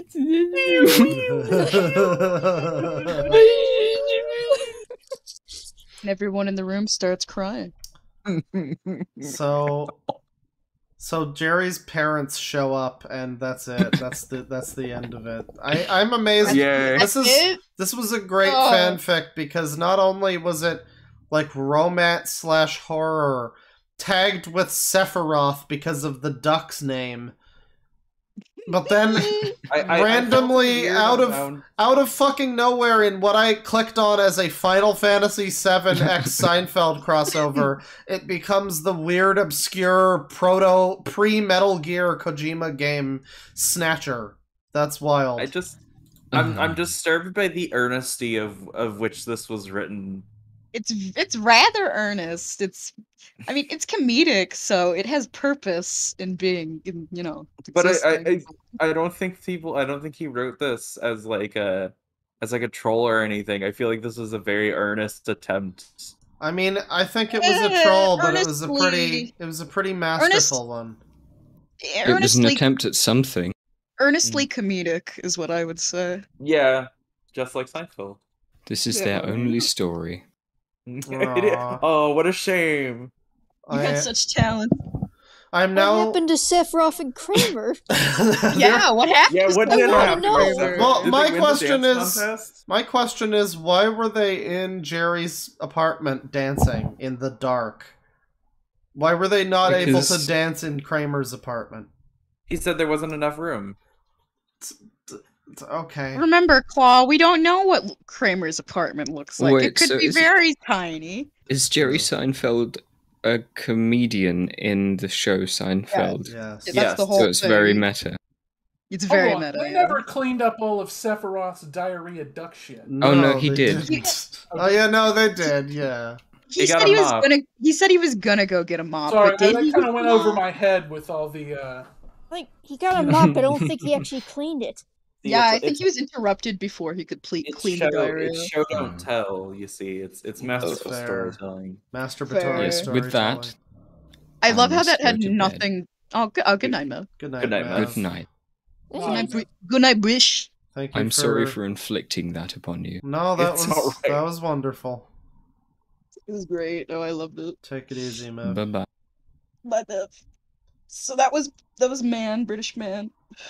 That's right. Now there was one other one that was being suggested. What was that?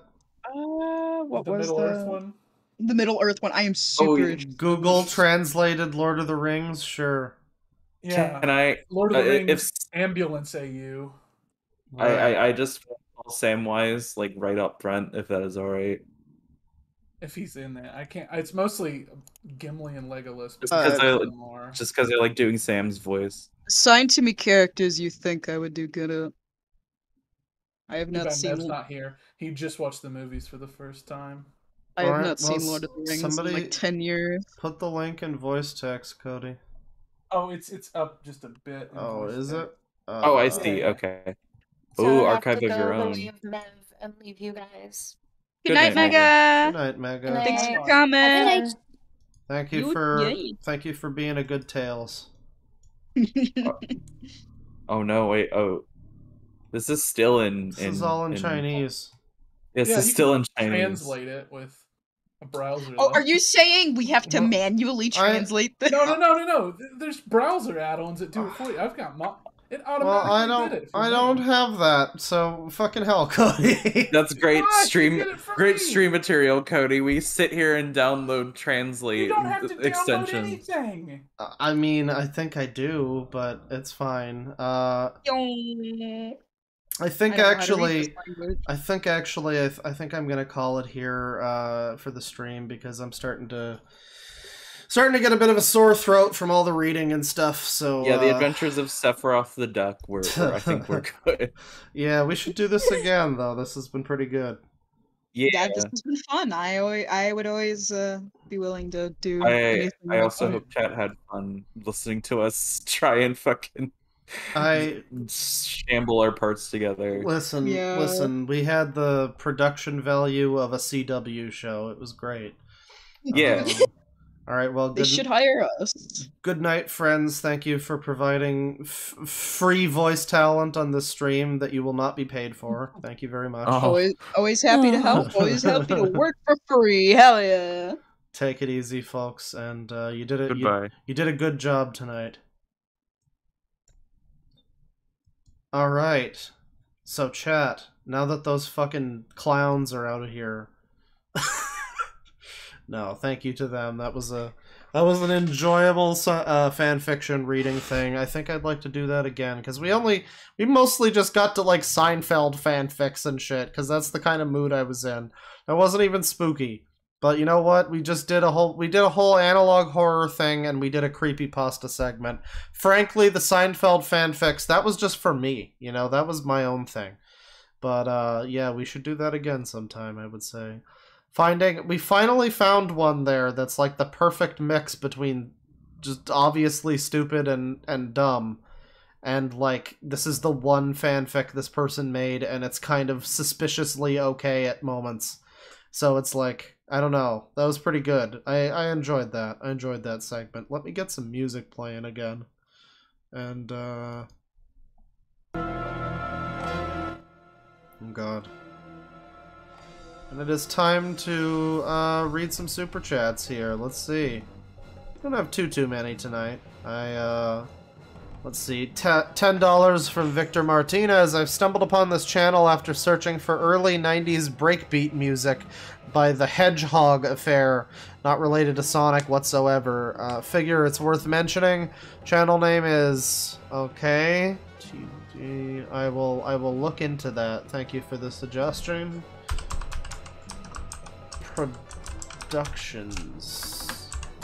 Oh yeah, we got some weird Sonic stuff. That's, you know, that's of interest to me, as we know. Thank you very much.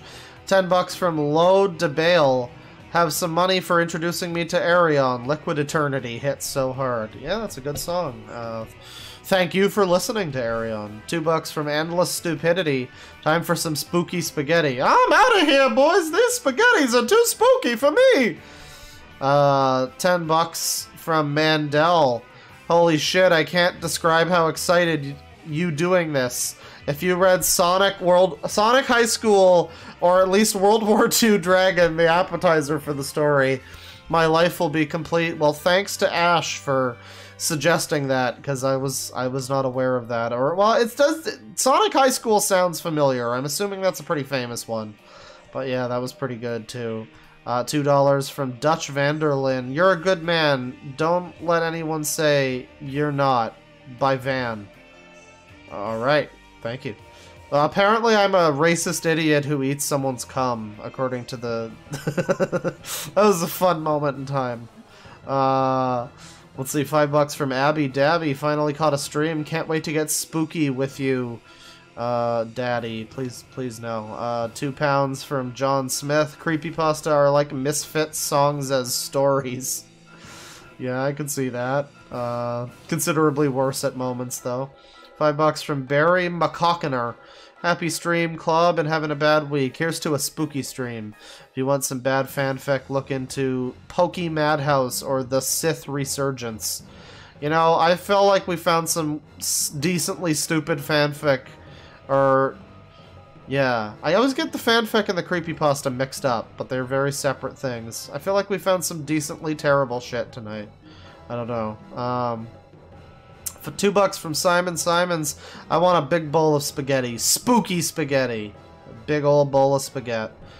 I could go for that too, actually. $10 from Psycho Fang Senpai. Here's some tribute, Kloppa. Gonna unwind from a long day at work with your stream and some bourbon while I work on the 3rd chapter of my book. Cheers. You can pay attention to this and writing at the same time. Congratulations. I hope you're successful with the book. $5 from Larm. Why if it isn't the Claw? That's right. I'm here. This is me. This is back and the same as ever. $2 from Kitty Squiggles. Fanfiction snarking has always made me laugh. Thank you. Well, you're welcome. I think that this was a pretty entertaining one. $5 from Abby Dabby. Please, for the love of God, check out Norman Summerton. Well, I don't know what that is. Is that like is that a fanfic thing? I don't know.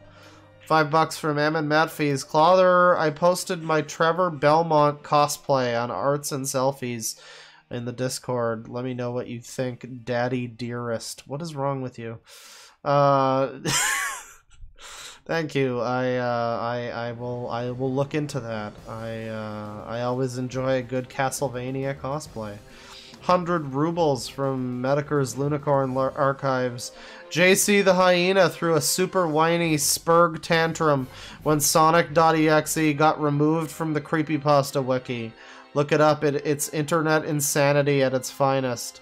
Yeah, I vaguely remember that. If I do another Creepypasta stream, I will have to look into that, that's for sure. $5 from Simon Simons. I had the Shrek game when I was 5. Shrek came out of the screen. He was hyper-realistic and blood. He said, "This is my swamp. What do I do, r/no sleep?" Summon a succubus from X. That's what you do. $5 from Vinny Gianuzzi. Might I recommend Mysteries of the Worm for bad creepypastas, Dork?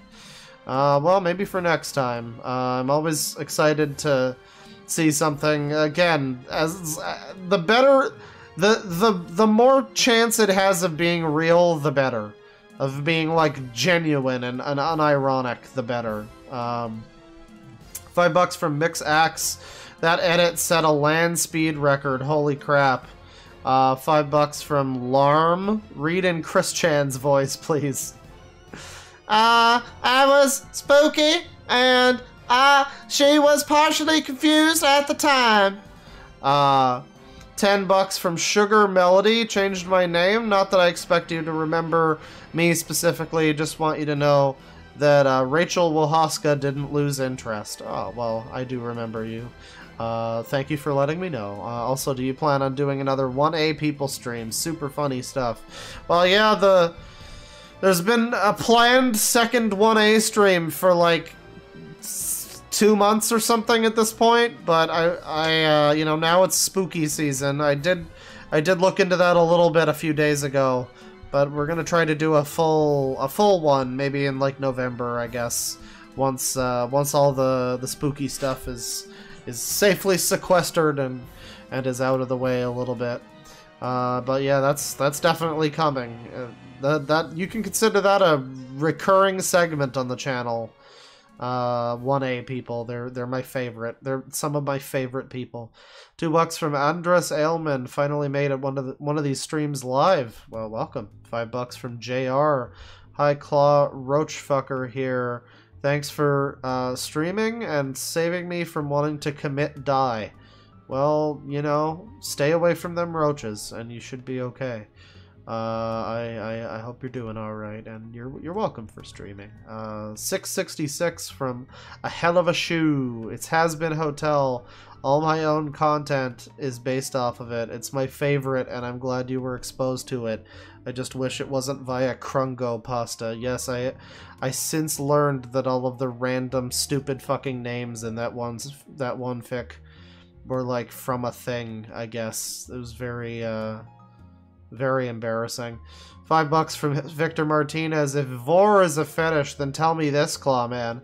Why is it a suffix in the words carnivore, herbivore, and omnivore?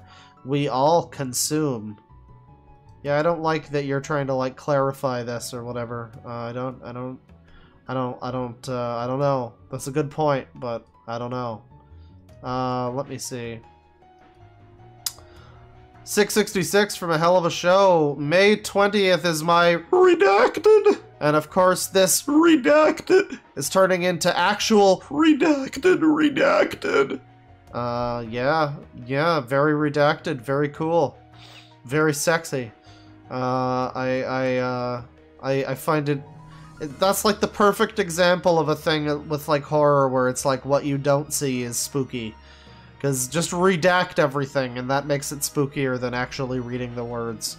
$2 from Simon G. I got your jabroni mic reference. I don't remember the reference, but I probably did make one. $2 from Squibbleable. Man car hand hook car door. That's right, that's me, that's my people.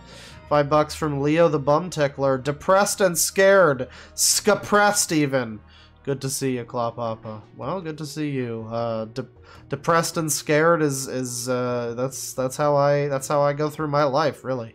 666 from A Hell of a Show. The scariest thing this Halloween is hearing that he took out student loans just to be told to read Ready Player One. Who? Who took out you? I think you left out of that equation who you're talking about. Oh, Yoshizilla? Because the next one here, Sleep Paralysis at the Wheel with $10. Yoshizilla is a very prolific fanfic writer that probably has a fart fetish since they put it in everything they write. Yeah, the Toadette farting really came out of nowhere. $5 from Leo the Bum Tickler. Crinkles diaper loudly. $2 from Victor Martinez. Sonic at 30 is having a midlife crisis now. Yeah, he just knows he likes to put the beans on it. That's all he knows. $5 from Christopher Dreamer. More Smurf fanfics, please. They're perfect for Halloween. I've been wanting to look back into the Smurf community, actually. There's a lot of weird Smurf people. $20 from Psycho Fang Senpai. My name is Trevor. Trevor the Hedgehog. I'm fast and cool. My personality traits are fast and gay. My speed comes from Jesus. I'm the first bi character, so you could ship me with anyone and it will all be canon. Well, thank you for your inspiring OC character, Psycho Fang Senpai. I think we can all appreciate him. $5 from Greta Thunberg. I'm sorry, but who the fuck wrote this? It sounds like a Chris Chan fever dream. Oh, they all do. $20 from Spinny Spins. Are you ready for the upcoming Furry Femboy Friday? Isn't that already what Twitter is? $1 from Ben G. No message, but thanks. $5 from IT Weeb. Trollfic, they took it too far with Anne Frank. Oh, you mean Anne Frank, who was actually Anne Frank and turned into Anne Frank the Hedgehog? You mean that was a joke? Wow. $2.69 from Smoke Daddy. Sonic is a chosen one now. Yeah, he's ascended. He became Dragon Kazooie. $6.66 from A Hell of a Shoe. I got a treat for you. A lady with breakdowns, delusions, a 1K chapter smut fic, the world's biggest Wreck-It Ralph collection, and a convict perv husband. Well, you know, you send that my way and I'll consume it for my own edification. That sounds pretty interesting. $5 from M and Matfees. Damn, I guess Anne Frank just wasn't cool enough to turn into a dragon and defeat the Nazis in this timeline we live in. Well, she didn't have Sonic to help her. $4.20 from Smoke Daddy. Put a windmill of peace on that castle. Yeah, man. $5 from Cordelia Deer. I left and watched 2 episodes of Twin Peaks and came back and you're still streaming. Man, Twin Peaks is a good Halloween show. $2 from Emin Metfees. Sephiroth kills Aerith. Cue Seinfeld theme. Exactly. That's my favorite moment from the remake. $10 from Emin Metfees. The story becomes so much better if you imagine the duck in the beginning was actually Sephiroth himself, gyrating his hips and leaving excrement everywhere. Oh, absolutely. $5 from Mandel. Love the stream. Next time read Garfield First Blood and its sequel Forever Fist. Or their classics, or even play Garfield Effect Galaxy Adventure. The Garfield fandom scares me, man. I don't know. I don't know if I can get myself sucked in. I might wind up like Quentin Reviews. $5 from M&M Metfees. I'd be honored to provide free voice work for fanfic readings. I can still do other things with my throat, but voicing characters is really cool too. Oh, you and your ways. I get it. Blowjobs. $5 from Silly Palm. Don't know where it is exactly, but if you all could read through The Day Winnie the Pooh Went Insane sometime, that would be pretty epic. Well, these are some good suggestions. Maybe for next time. There could be another Creepypasta reading stream or fanfic reading stream. Just as a bit of a chill, you know, wind down from something else maybe. This has been pretty enjoyable. But that will do it for us for the stream, for Super Chats. Thank you everybody for stopping by. There will be more streams soon in the not too distant future. I've got some real shit. I've got, like I've said many times during the stream, I've got like nearly 20 fucking things to look at for spooky streams. Some of them are like analog horror, some of them are like just creepy people. Some of them are not even Halloween related at all, but I really want to look at them. So we're gonna be getting to that, and it's gonna be pretty dope, pretty rad, honestly. But that'll be for maybe tomorrow, maybe the day after, you know, the next couple days. And I've got some stuff for after Halloween as well. I'm also trying to work on the Herbie Hops stream clip and get it all sort of... I'm not editing it as much as the acting clip was edited.